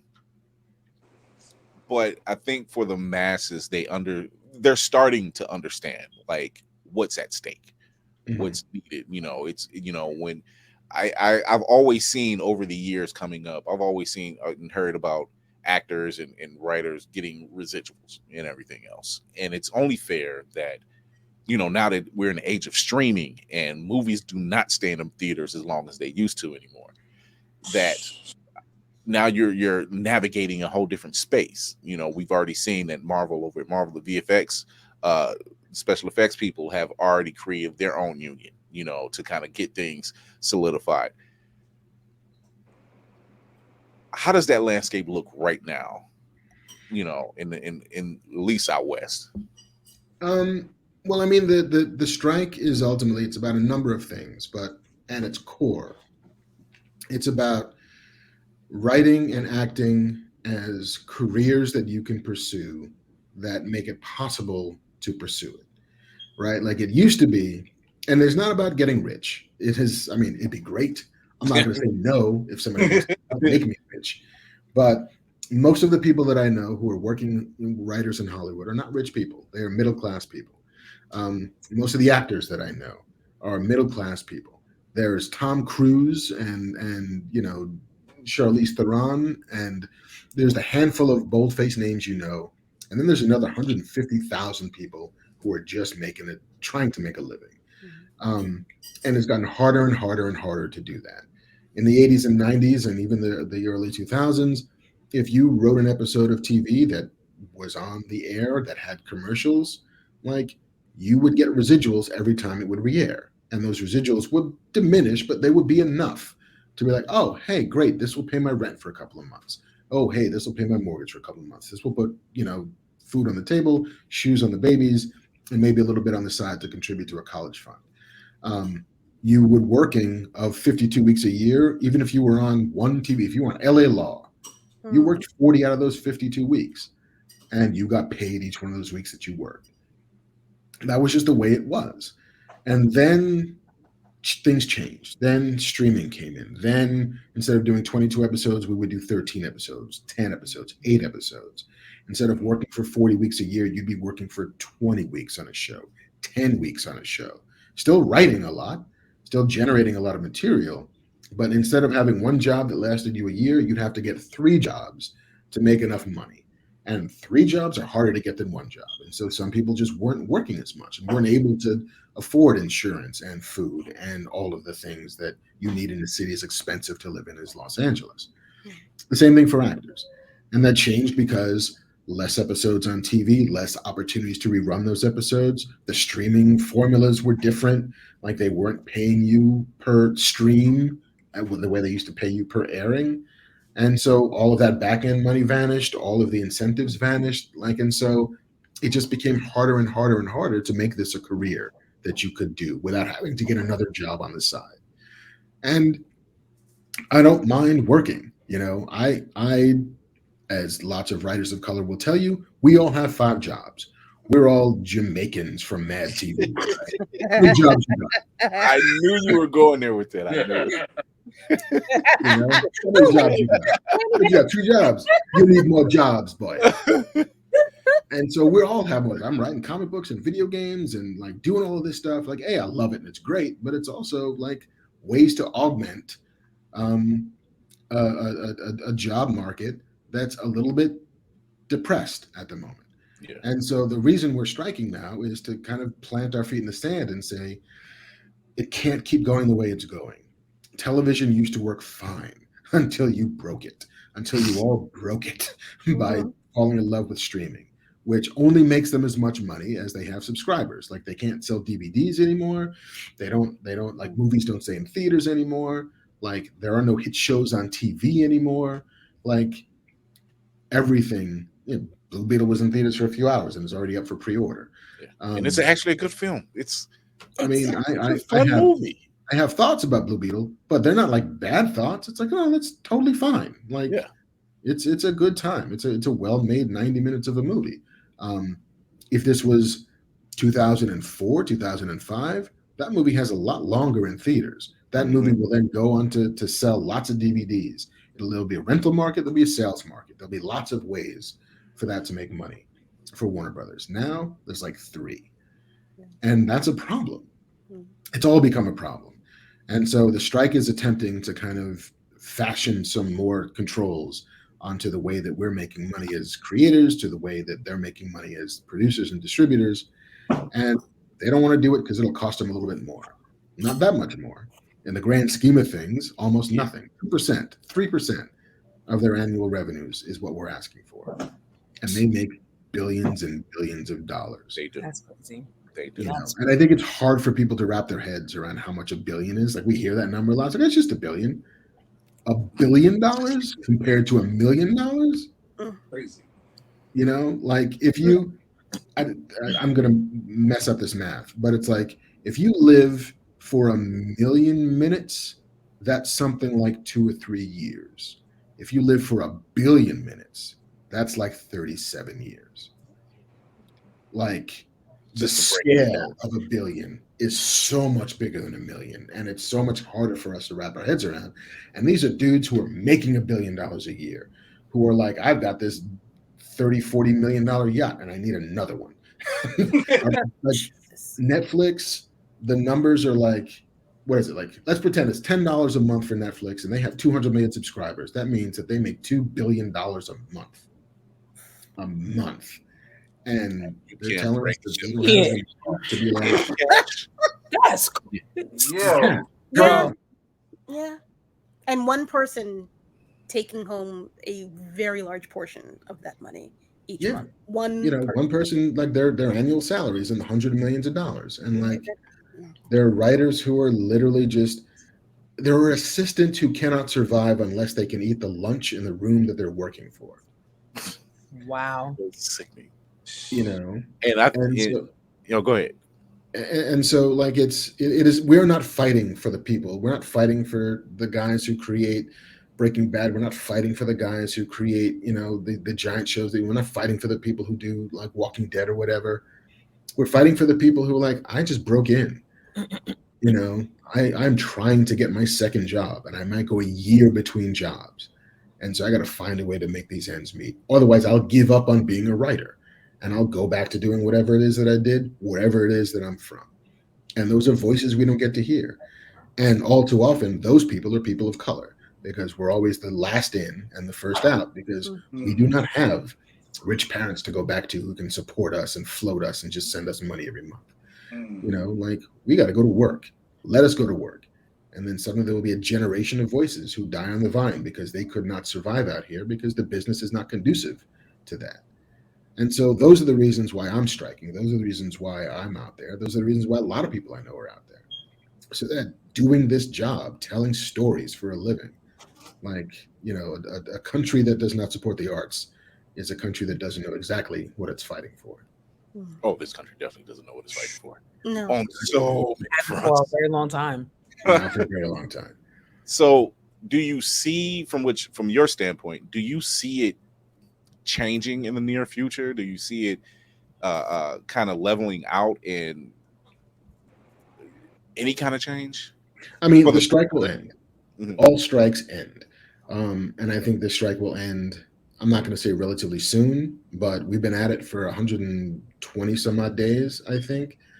I don't think we go another 120 because the rubber is beginning to hit the road for, like, hey, if you guys want to have a TV season, anything resembling a TV season, if you want TV back in January, we need to go back to work in September. Yeah. And they want their TV season. They want Abbott Elementary back on the air in January. Oh yeah, they don't want to risk that in January. Yeah. They want all those Chicago shows back on NBC in January. You know, they want to have an Emmys awards. They want to have Oscar movies and have stars out there to support them and promote them. You know, they want to have all the ways that they make money back before too long. And if that's what they want, then they have to come to the table and give us a deal that makes some sense. And I think they will, because they have to. And every 3 years we go through this. Every 3 years we'll have a negotiation, and we'll try to claw some progress away from people who don't see the value in it. And we'll make some gains. There always will be. But this was the big one. This was the one where if we let this go this year, if we let this go this time, then robots will be writing shitty versions of sitcoms that you'd like to see, except you won't. You know, like, there will be digital facsimiles of actors who you might have liked a while back, but then they all start to look a little plasticky and rubbery. They're all a bit, you know, Luke in Mandalorian season 2. I see what you're doing. We're not there yet, kids. I hit too close to home, sir. I felt that one. Oh, yeah. They tried. He's a good man. He's a good man. He said, Sebastian Stan, but they tried it, and it just was like, oh God. Yeah, it's like, you guys just cast an actor. Remember, we did this all the time. Give me an actor who can give me a performance on the day, on the stage, and light him like a normal ass human. My nostalgia does not require. He said the quiet part out loud. I'm just saying. Like, he's like, oh, it looks something like. You know, like, I was not the biggest fan in the world of Solo, but honestly, I prefer we recast for a young Harrison Ford than get me young Harrison Ford out of a box. Yeah. Every time it hurts. It always hurts. So, as you know, you're in the business, and we see, as we're in the business just at a lower level, we see news articles all the time, and we're just debunking and just like, yeah, we're not reporting that. We know that's garbage. You know, like, just some of the stuff, the rumors that come out, and what we've noticed is that there are some sites who are just plain downright hungry for clicks. Mm-hmm. You know, the latest one was, oh, Jim Gunn has found his new Lex Luthor, and it's an adult porn star. And I'm just like, I didn't see him tweet about that. So, because he's quick to respond to a tweet. You know, he'll solidify. He's like, I don't know where you heard that from, but yeah. I do not envy you having to be out in these streets making sense of this internet. Like every day is April Fool's Day. We're like, is this real? Is this not real? It really Do I need to be like?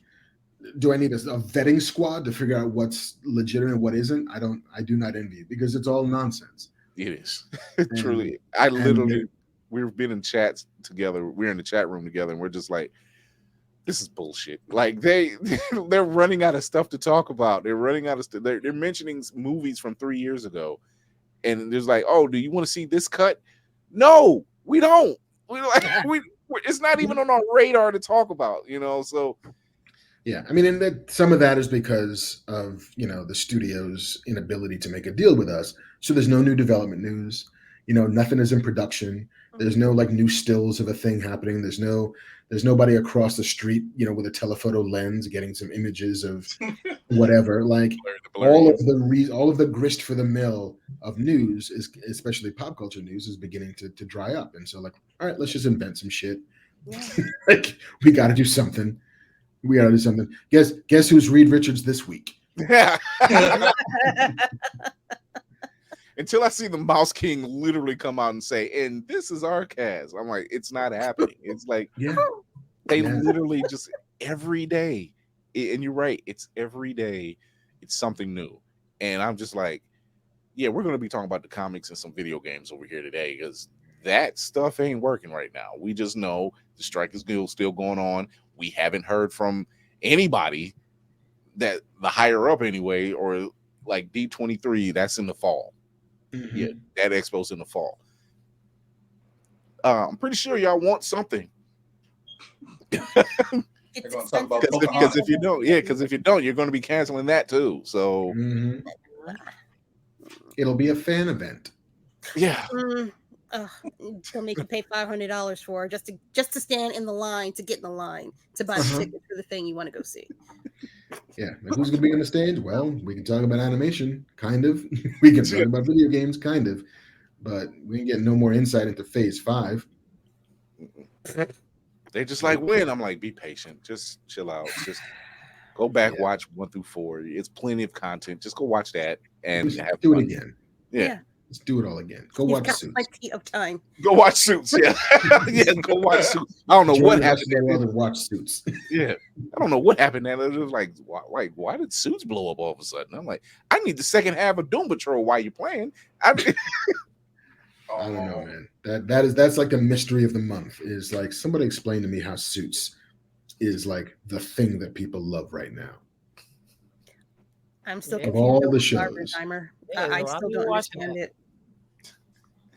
Our very own Navy Montel's in the building. Hey! What's going on? I'll get to see this young man again. Oh my gosh. I know he thought I was a stalker at San Diego Comic-Con. No, it just amazes me that they really are just running out of content. We said it on this show several times that we say to the people, y'all weren't around for 07 and between 07 and 09. That this is why we have so many reality shows. I'm like, do you want that again? Is that what you're looking for? Except even now, like I've got a friend who works in reality, and he's like, yeah, back in 2007, 2008, they were buying a lot because they knew like what can we do tomorrow? You're a millionaire? Done. Let's go. What can we do? Somebody's marrying a rock? Let's go do that show.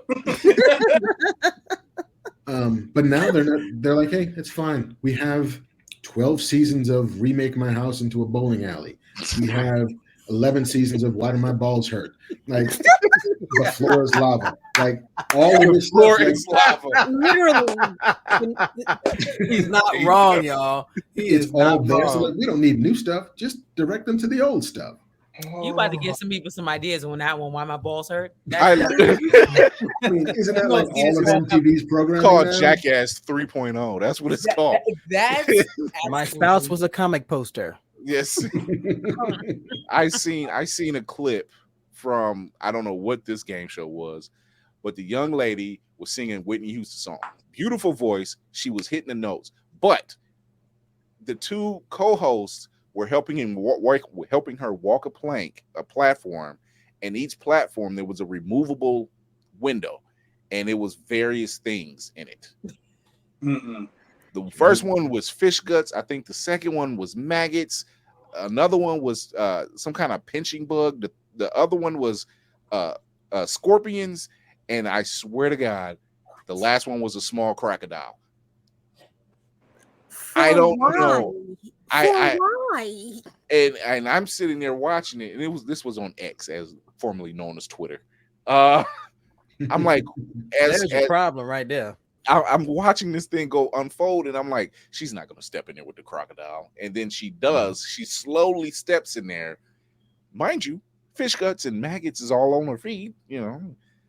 Yeah, and she did.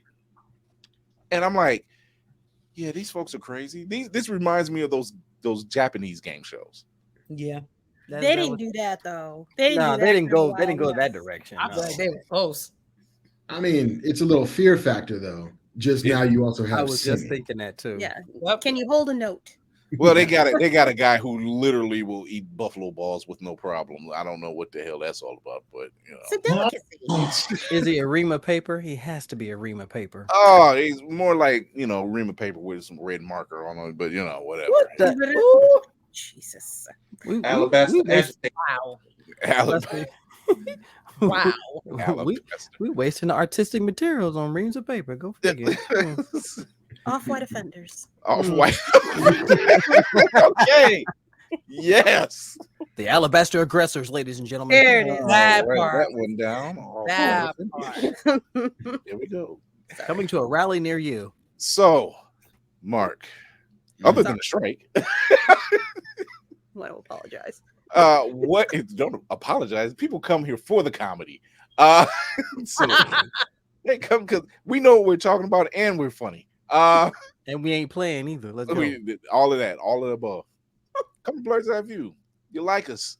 We're funny. We know what we're talking about, and we ain't playing. We ain't playing.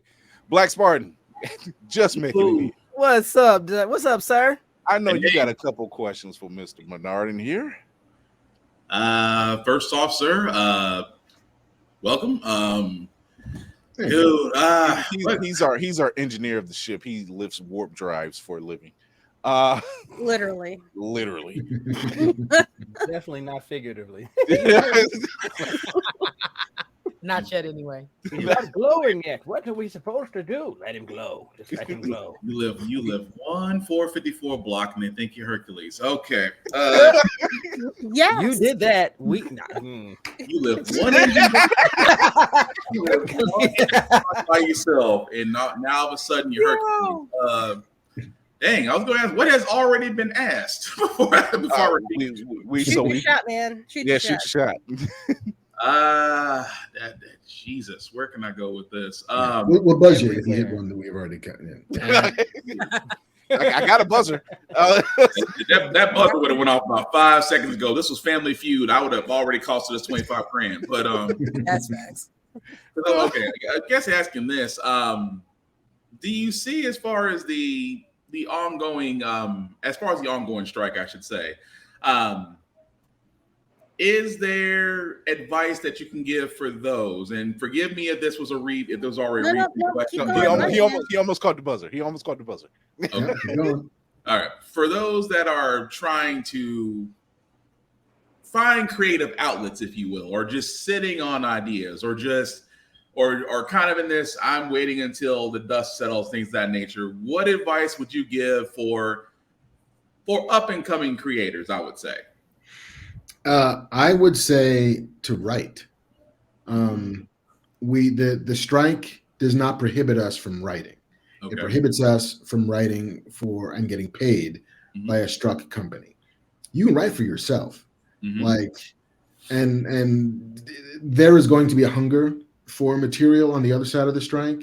Now, granted, there's also all the people who are unemployed who will be going back looking for that job, but there's also going to be a lot of hunger out there for the new thing. For the unrepresented writer who's looking to break in, like it'll be your time to shoot your shot come the end of this year. And if you got the thing, like if you spent the time and you wrote the pilot, you wrote the movie, you wrote the comic book, whatever that is, there's going to be somebody wanting to read it. So use the time where we can't be getting paid to find a way to pay yourself forward by just like do the thing. do the work. And yeah, I mean, comics are a great outlet. If what you're doing is burning to tell your story to an audience, comics are right there. Web comics, digital comics, print comics, like indies, whatever it is. I will always recommend a person's like, hey, if you want to be a writer, then write. And there's no better way to be a writer than to try to get your stuff out there and go through the meat grinder of being edited, of being read by an audience, of getting feedback from that audience to a certain degree. Do not read all the comments. Rule number one on the internet: do not read every comment. But there's a version of getting feedback that feels legitimate, that feels instructive, that feels constructive. So yeah, go get it, man. Don't read all the comments unless you have frequent flyer miles and a folding chair at the ready. You mean Spirit Airlines? Don't forget that. They probably have folding chairs for you. Unless you personally know Aquaman. That was really the only question I had. I said I was going to say, first off, thank you for Star Trek Picard. Thank you for making me cry for 3 seasons. I appreciate that for being one of the writers on that show. Also, love Critical Role. I love Master of the Universe, and I loved Alphas. And I was like, man, you kind of have this thing as far as, and also being a journalist for Los Angeles Times. I'm a big fan of writing. Not as heavy into it as we'll be watching and Lainey and as Kira and everyone else is. I've kind of dipped my toe into many different things, but yeah, that's all right. I just want to give you pride. I just want to give you flowers for that because thank you, man. You're kind of one of those guys I like to see that are just behind these television shows and behind these animes and things of that nature. I always thought I just wanted to just give you flowers, man. Thank you. I appreciate that. Here at this show, we do like to give flowers to the people that we have coming on because whether they're known, unknown, somewhere in between, we'd like to show our appreciation because without people like yourself, we wouldn't be entertained by the content that's out there. It always takes a special person to kind of step out the zone and say, I'll write that thing, or I'll act in that thing, or I'll create that thing. And then they're the ones who kind of fell back and didn't know or are too scared to step up to the front line, say, hey, I like that. Now that's giving me courage to kind of step up and do this thing, So to piggyback off of Black Spartan, yes, thank you for all that you provided. Thank you for all the content that you've given. Continue, like you said, I don't even have to tell you to continue writing. You're up there already. Right. So, they just have to continue paying me, and I'll keep doing that more paying more. Your title list is just, you look about everything that you're associated with. It's like, and we have other friends out there that are big associates to the whole thing of representation. It's like we're not just slotted to just entertainers and athleticism and things of that nature. The fact that what a lot of people don't understand is such figures such as yourself are behind a lot of these shows that we know and love. It's all, they don't always see they always look for the one headline guy. They look for the James Gunns. They look for the Kevin Feige's. No one's ever actually looking at the actual reasons behind why these shows and movies work. So it's nice to actually put faces such as ourselves and going, yeah, we're behind that. And it's like you kind of, again, inspire others to say, well, if an individual such as Mr. Bernardin can do it, why can't I? There you go. You just lit the fire under somebody's ass. Yep. I would love nothing more for people like us, for nerds, for blurs, for people of color, to take their shots at the brass ring. It's a long shot, and I don't ever want to sugarcoat it. Like there are more people playing professional sports than are getting paid to write on television right now. Like that's the numbers game of it. Yeah. Like there's a lot of people who want to do it and not a lot of people who get the chance to do it. But every day there's, a person like me, a person who's running a show or whatever, who's like looking for a voice, who's looking for somebody who's got something to say, who's looking for somebody who will deliver if given the opportunity. And I believe it to my soul that if you give a person of color a chance, they will work twice as hard, and not for half as much. Yeah. Yes. The prices went up. 4 times is great. Yeah. You know, they will literally stay twice as long. They will work twice as hard. They will deliver twice as well. And make it because look good they the whole understand, sadly, that they may not get a second chance up at the plate. So they will fucking swing with everything that they have. And that people don't understand that still astonishes me. Like, well, that's why we're here. You know, because this is why we're here. We bring these people out because it's like, hey, did you know that One Saturday Morning was done by Larry DeJohnette? Who's Larry DeJohnette? Let me bring this brother on. You know, these bumpers you used to see in the Proud Family and all this other stuff. You'd never know because you don't see them. They're not in the forefront, you know, and it's like, oh, shout out to 9B Collective. They got their hands in everything. Oh, hell yeah. You know, and so shout out to Phil and Michael and Aldous. They have their hands in everything. We just found out they had a hand in Blue Beetle. Yeah. I'm like, yo, dude, you were on the show. You could have told us. You know that the NDA's got more galvanized than anything. Come on now, the NDA is strong. It wasn't until Phil said this was his first on-screen credit, and I'm like, dude, stop. Legal keeps everybody honest. Yeah, but people out here doing the work. Doing the work. You know what NDA stands for? Negro. Don't ask. Damn. Clip it, Tafari. Clip it. Don't ask. So Mark, go ahead, Kier. I wanted to ask because you are up there, God level.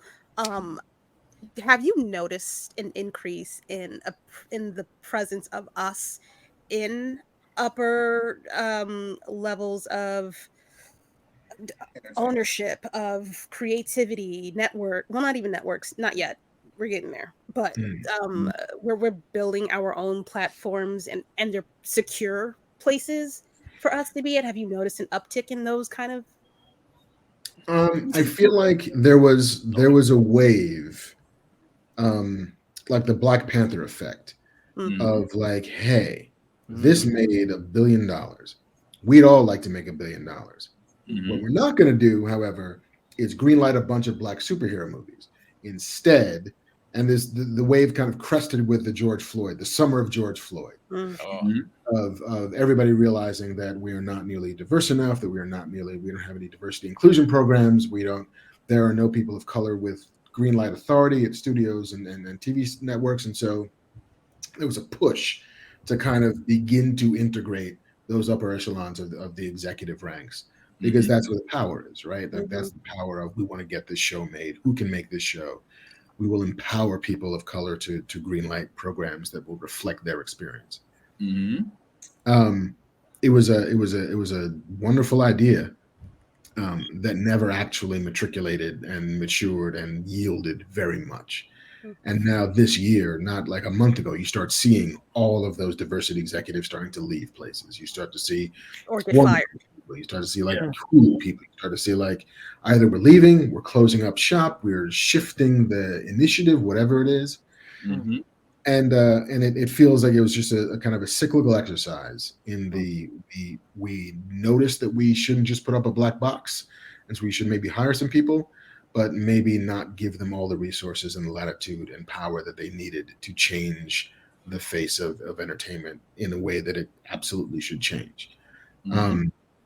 I feel like there are more Black writers in Hollywood than I ever knew that there were, and I discovered that on one day on the picket line. It was like Black Writer Day at Paramount. There was like 5,000 Black writers. I was like, where the fuck are we all?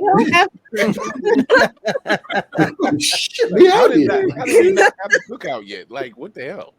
Yeah, like why didn't they tell us we were all here? And so I think that there's definitely an increased number of people who are getting their chance to do this for a living. And people in power, people in showrunner positions or number 2 positions, and people who are beginning to be able to affect change. But it all honestly ultimately comes down from the top. And there was only one person of color really who runs a major studio. Like Donna Langley at Universal is the only person who can greenlight anything. And so it's not a surprise that that's where the Fast and Furious movies are, right? Where they're like, hey, you know what? Turns out, that's right. Now, okay, brown people make money, and so it takes a brown person to discover that black people will make us money. Let's go get this money. And the fact that every studio doesn't have something that looks like that, like, guys, don't you want to make money? Why don't you want to make this money? I've been asking that question for a minute. How much money do you not want to make is weird. You don't like it don't make sense. It don't make sense. Didn't you say, Lady Mandalore? Didn't you say it was like $10 billion? It's $10 billion out of it's got to be out of spite at this point. Like our community has the money. Clearly, we have the money. You don't want to distract from that. Whatever is being used to distract us and take away from us actually keeping it within our pockets, and put it that way. It's so like dumb. You're bad at your job. You're bad at your job. You don't deserve for many reasons now. Clearly, you don't deserve the money that you're getting because you don't want the money that you could be making. To be a mobster in the 1920s and 30s and realize that one of my henchmen left money on the table. I'm immediately like, and you didn't tell me? You have a fiduciary responsibility to your shareholders to make as much money as you can. And if you don't, you should be fired. Flat out. I have always sat there and said this, and I will still say it again. Until the Movie Picture Association adopts the same mentality as every major professional sports organization out there, have the same problem. Because that's the truth. I mean, that's being honest. If you look at it, every time there has ever been an integration, economics has boomed. Did it for baseball, did it for basketball, did it for football. And even now a second renaissance in baseball. Yeah. Economics has boomed. So if athletics has figured this out, go back to the movie pictures. Well, we can't have an all-black cast. Why not? Straight from an executive's mouth. Because colored people don't make money. But the blackening worked and it beat the Flash. Yeah. And that's the thing about it. They always that's the excuse that's always been said. Colored people don't make money. Really? I mean, is it that they don't make money or don't make money according to their that's what they try to say. They try to say that list of boxes that need to be checked because that's what it is. I can go back to when I was a kid, and this was when they called during the blaxploitation era. This is when you had Uptown Saturday Night, Let's Do It Again, A Piece of the Action. You had Car Wash, you had Lead Belly, Mother Jugs and Speed. I can go on with all of these movies. Coffee, Black Friday, Cleopatra Jones, Sweet Dee's Revenge. I'm with you. You keep going down the list, yeah. So back then, that was the draw to the drive-ins. We didn't want to go to the theaters. We went to the drive-ins so we could watch these movies. You see people look like us and see Superfly and see the Mac and everything. So I think now they're just trying this. They want that money, but they're scared. They want to keep it safe. They want to still do it within their parameters, and I don't think that's fair. It's acknowledgement. It's like you ever see somebody that doesn't want to admit they're right, even though the evidence is overwhelmingly against them. And I mean, like neon. Yes, and that's why I'm divorced. Yes. Oh, jeez. Mark. So George asked the question: what books or comics are on your reading table right now? Before we let you, Lainey, did you want to say? I saw your hand up, Hunt. I'm sorry. No, I just was gonna go in the opposite direction, but in the same thought process of saying that I think they're just scared because when you just said all of the sports, think about how we are dominating. You know what I'm saying? And they don't want us to dominate because when we dominate, that's it. You know what I mean? We will have it. Come on. We will take it and we will make it our own, and we will be the blueprint. But that's so. I think it's more that they don't want to get our side because that's it. Yeah, that's what I'm saying. That's the acknowledgement part. When you get acknowledged that, and I gotta give credit to Paul Mooney. Paul Mooney said it best: when Black people take over, we take over. We take over. You don't get it back, and we don't apologize. You're right. You don't get it back. You don't get it back, and we don't apologize for it. He said, think about it. Everything we've ever got into.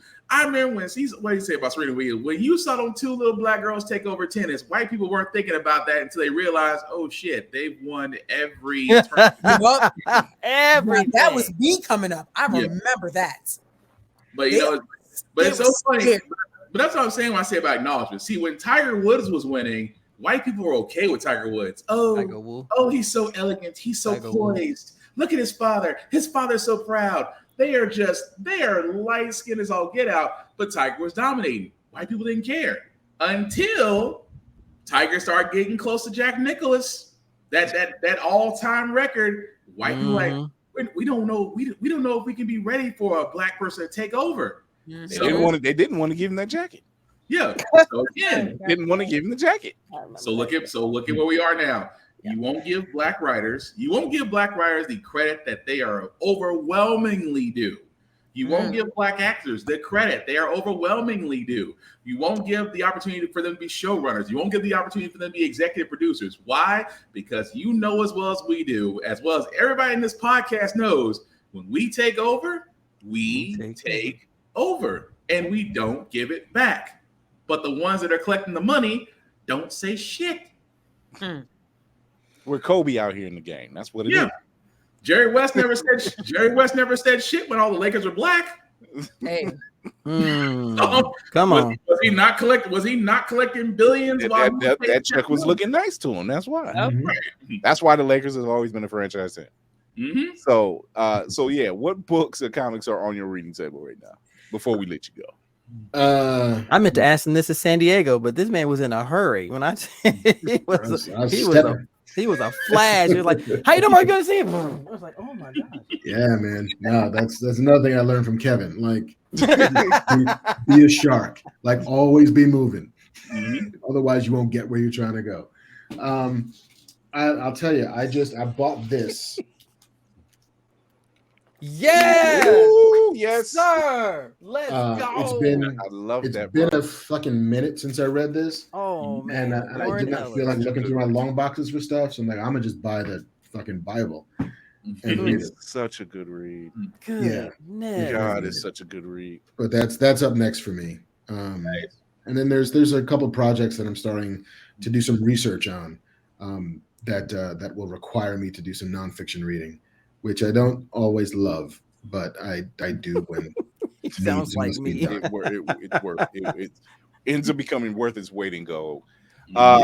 Marc Bernardin, I can't thank you enough for number one taking the time out with us, but this right here, just for being you.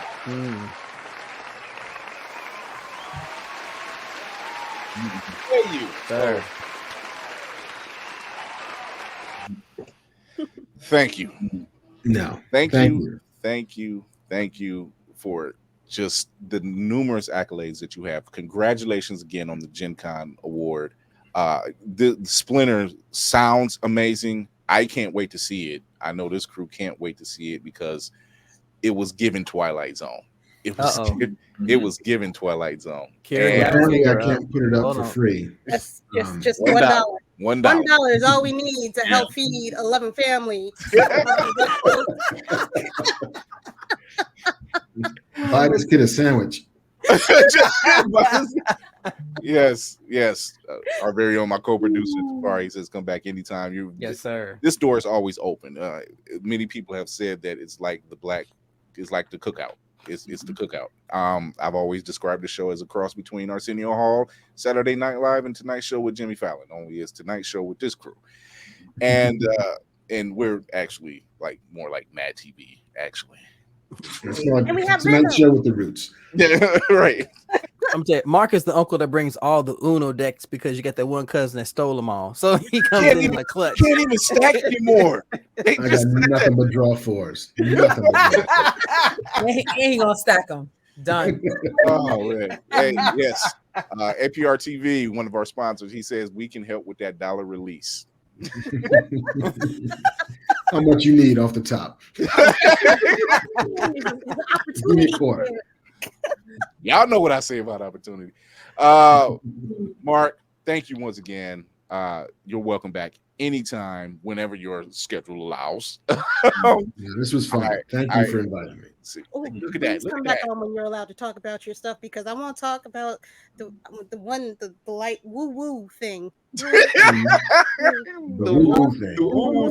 The light woo thing. So Kira will be first, and I'll be right behind her. Wasn't that a Jada Pinkett movie from the 90s? The woo. Woo. Oh my God. But once again, if you don't mind telling everybody where they can find you. It's weird because I am no longer on whatever Twitter is called anymore. It seems like that was a slope to get off of. It's like a porn site at this point. Yeah, no, can't Just do one that. wrong signal. No, it's like my divorced wife, X. Yeah. Instagram for the most part at Marc Bernardin with a C. I'm on Blue Sky and I'm on Threads. Both of those are the things, but I don't. Once I left Twitter, I got out of the habit of I'm gonna fire off a stream of thoughts into the internet today. I don't have that itch anymore. So it gets tiring. Your thumbs get sore and everything else. But whatever. But man, my thumbs are sore for other reasons. Thanks. Wow.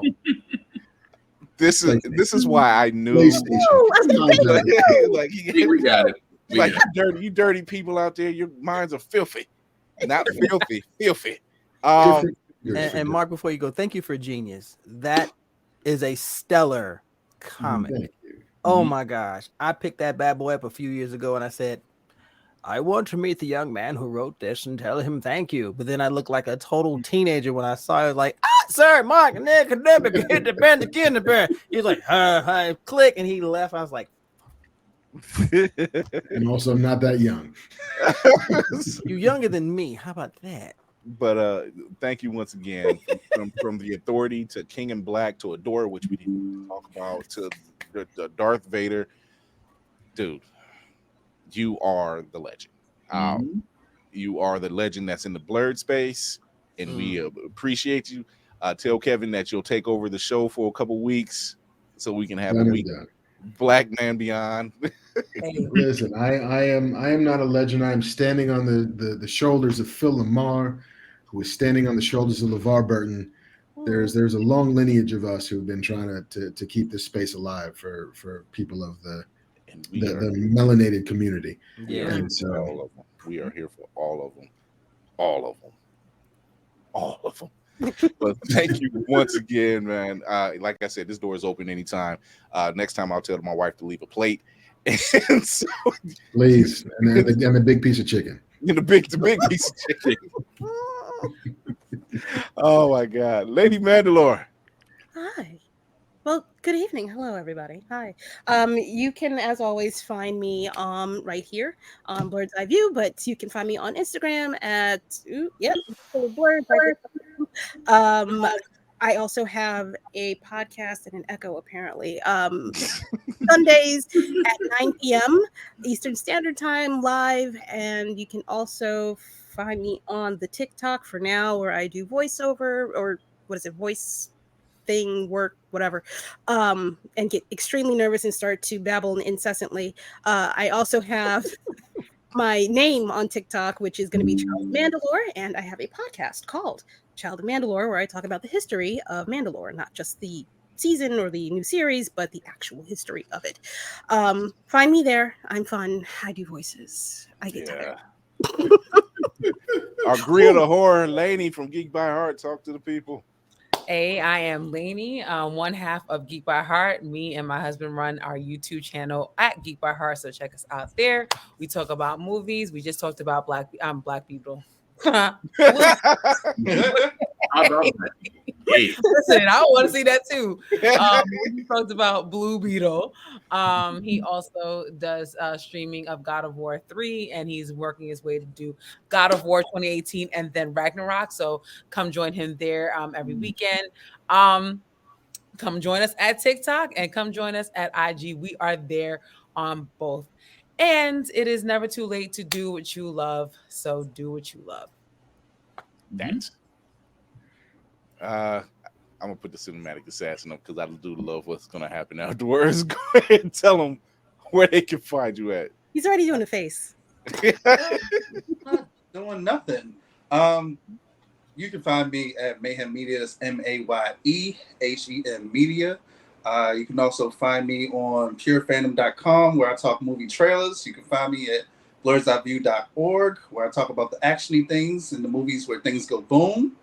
You can find me on Instagram, being ridiculous and finding all the Funkos at great value. So if you are into the collection game, just wait. I got you.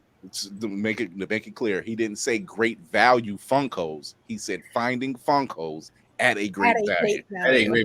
That's a totally different Funko Pop you're looking for. The frugal Funko finder. I like that 5 times fast. He's a triple F, y'all. He's a triple F. But yeah, if you're looking for me, that's the handle, Mayhem Media. It doesn't matter what site you're on, and if you can't find me, I'm not there. But with that being said, I always want to stress mental health is important. So please, please, please take your meds and take that PTO and whatever else you do in this world. Lean into learning, lean into laughter, lean into love, and we'll make this world a better place. And also, Marc, as an aspiring screenwriter, you were speaking into my spirit, and I was like, I'm about to leave the show and go right, y'all. So dream went out. That's what I was about to do. So thank you for coming on. Thank you for responding to my message because I didn't expect that to happen. And then I was like, oh shit, guys, he actually said something back. What do I do? I had to give him the layout. I'm like, all right, this is what, like, we already got his ear. This is what you do. Well, thank you for reaching out. This has been great. And I'm not gassing. I'm not fucking blowing smoke. This has been a wonderful, wonderful fucking time. So thank you. Thank you. Look at that. We're just inspiring and making sure everybody have all the funds. Hell yeah. Black Spartan.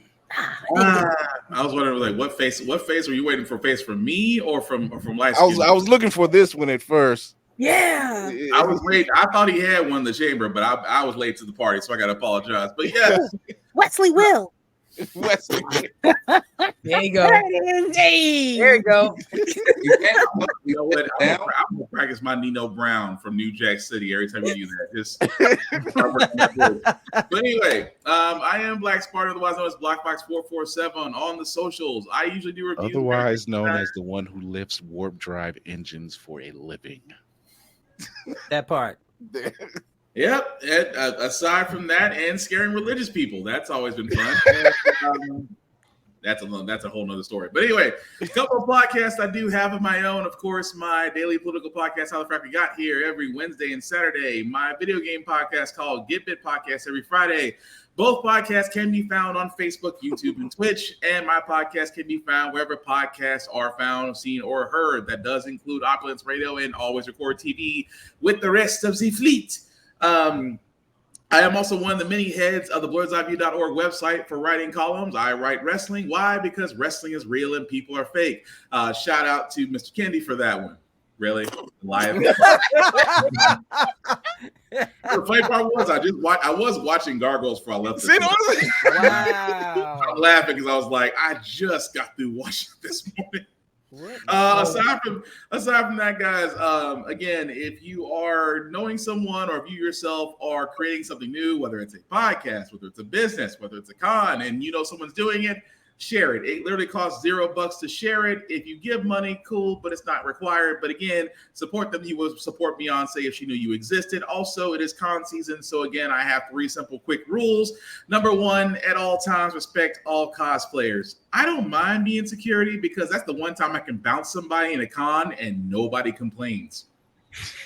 I'm just saying, folks. I like that part. Please don't make me be that guy. I don't want to be that guy. I want to be the nice, happy, jolly guy. I don't want to be the guy that you go, this is the dude that basically yeeted me across the street. There's somebody in Nashville that actually did get yeeted across the street. I'm kind of proud about that when it's throwing distance. Outside the hotel, he's doing curls with artists talking about, I sat there and cleared him. It was like midget tossing in the back of a pickup truck. I was about that. I mean, it was just like, yee! On somebody's closed screen, they have to have that. I'm waiting to be on here. I am pretty sure somewhere in the world, in the archives of World Star, there is me throwing a napkin American in the back of a truck in Nashville. And just the way that just lined up just now, I'm just like, I love it. I'm pretty sure it's somewhere. But anyway, 3 rules. Again, respect all cosplayers. That just, again, for people that are taking their fandoms out there, they do not need to be anything but respected. Again, treat them the same way you be treated. Simple and plain. Number 2, wash your ass. Soap and rags and underwear and fragrance and everything. They are still cheap enough to get. So for the simple fact of the matter, wash your ass. Nobody wants to be around a stinky person to con. And finally, number 3 is the same rule apply to myself as I apply to everyone else. I am a very social person. I am really a nice guy. I am not a violent person until you push me. But aside from that, simply put, don't be a dick and we'll all be cool. This coming from a guy who can lift warp drive engines. I don't think no one would want to push you. Or could for that matter. So I wouldn't even want to try that. Okay. You would be so surprised, but I'm sorry, I'm shutting up now. Oh my God. Tell him. Y'all better stop. We ain't done nothing. We just sitting here. It's the comment section. We just sitting here. God. Except with those little people. We do find it, however, hilarious. When you hear okay. Look, we already know that we all got a first train ticket down. At this point, everything else doesn't matter. Well, they need you in Alabama. That's what they need you. Listen to what you just said. Oh my God. Tell them where you at, Dave. Ladies and gentlemen, boys and girls, blurs of all ages, good evening, good morning, good afternoon. Once again, it's your frosted bearded blurticorn here with the crew and the amazing Marc B up in here doing the thing. You know what I'm saying? Because when you put creativity together, it's a beautiful, sexy thing. It's something that can't be destroyed, melted, or anything like that. Okay. If you want to find out what I'm doing, you can find me on Instagram and X under Navy Montel. I would say ex-wife, but I'm really trying to get in trouble. You can find me under Twitch, TikTok, and YouTube under Road Catnip. I just shot my review of Blue Beetle, which I was very pleased with that. So I'm going to do that. And I'm definitely going to do my video talking about BlurCon in San Diego. Other than that, my rules specifically, please stay nerdy, stay geeky, stay sexy, and always be proud in your blurred. That is a wonderful thing. Hey, everybody, it is your man on the wall, Chris Fury, back with another episode of Blur's Eye View with our great esteemed guest, Marc Bernardin. Thank you for coming through. Thank you to this crew. You can catch us Tuesdays, normal times, Tuesdays, 8:30 p.m. or 8:30. Yeah, it's 8:30. You forgetting your own time? You good? Times are shifting. I need you to breathe. Daylight savings time, and Ahsoka's on. Yeah, it's a lot. So, you shouldn't have said that. Yeah. So you can catch us Tuesdays at 8:30 p.m. Eastern on Facebook, YouTube, Twitch. Thursdays 9 p.m. But this week is a special week because not only do we have Marc Bernardin on, but Friday, we have Sir Julius cosplay coming through with that fantastic Blue Beetle cosplay he's had. We're gonna be doing our own little review on Blue Beetle as well. But you can catch us everywhere you listen to us, wherever you listen to your podcast. You can also catch us on Instagram at Blur's Eye View. It'll send you to the link tree in the bio. There you go. You can also show your love on the YouTube channel. Go ahead, hit that subscribe button and that notification bell so you get to see all the latest episodes and interviews that are normally not seen here, but only on that channel and that channel alone. Go check us out. Show your love. Thank you once again, Mark, for coming through. This was been a refreshing conversation. We're glad we made you laugh. We're glad you had a good time. I think Arsenio Hall would be proud at this point. Speaking of Arsenio Hall, today is the anniversary of Living Single, when it first premiered. Hey, single. That's the French show that we recognize. I'm sorry, am I alone in this? No. Am I alone in this one? No. Yeah. As far as the singing, like, no, you got to pay with it. I myself, you can also catch I need to get back to my voice work on TikTok. Yes, you do. You need to get back into your voice work, sir. Yeah. They like the villain. I do. I know. I love being a villain. Why not? Anyway, tune in. Check us out whenever, wherever, on every podcast and on YouTube. We will see y'all later. Thank you again, Mark. Thank you to this dope crew. You know how we do. We will see y'all later. Bye.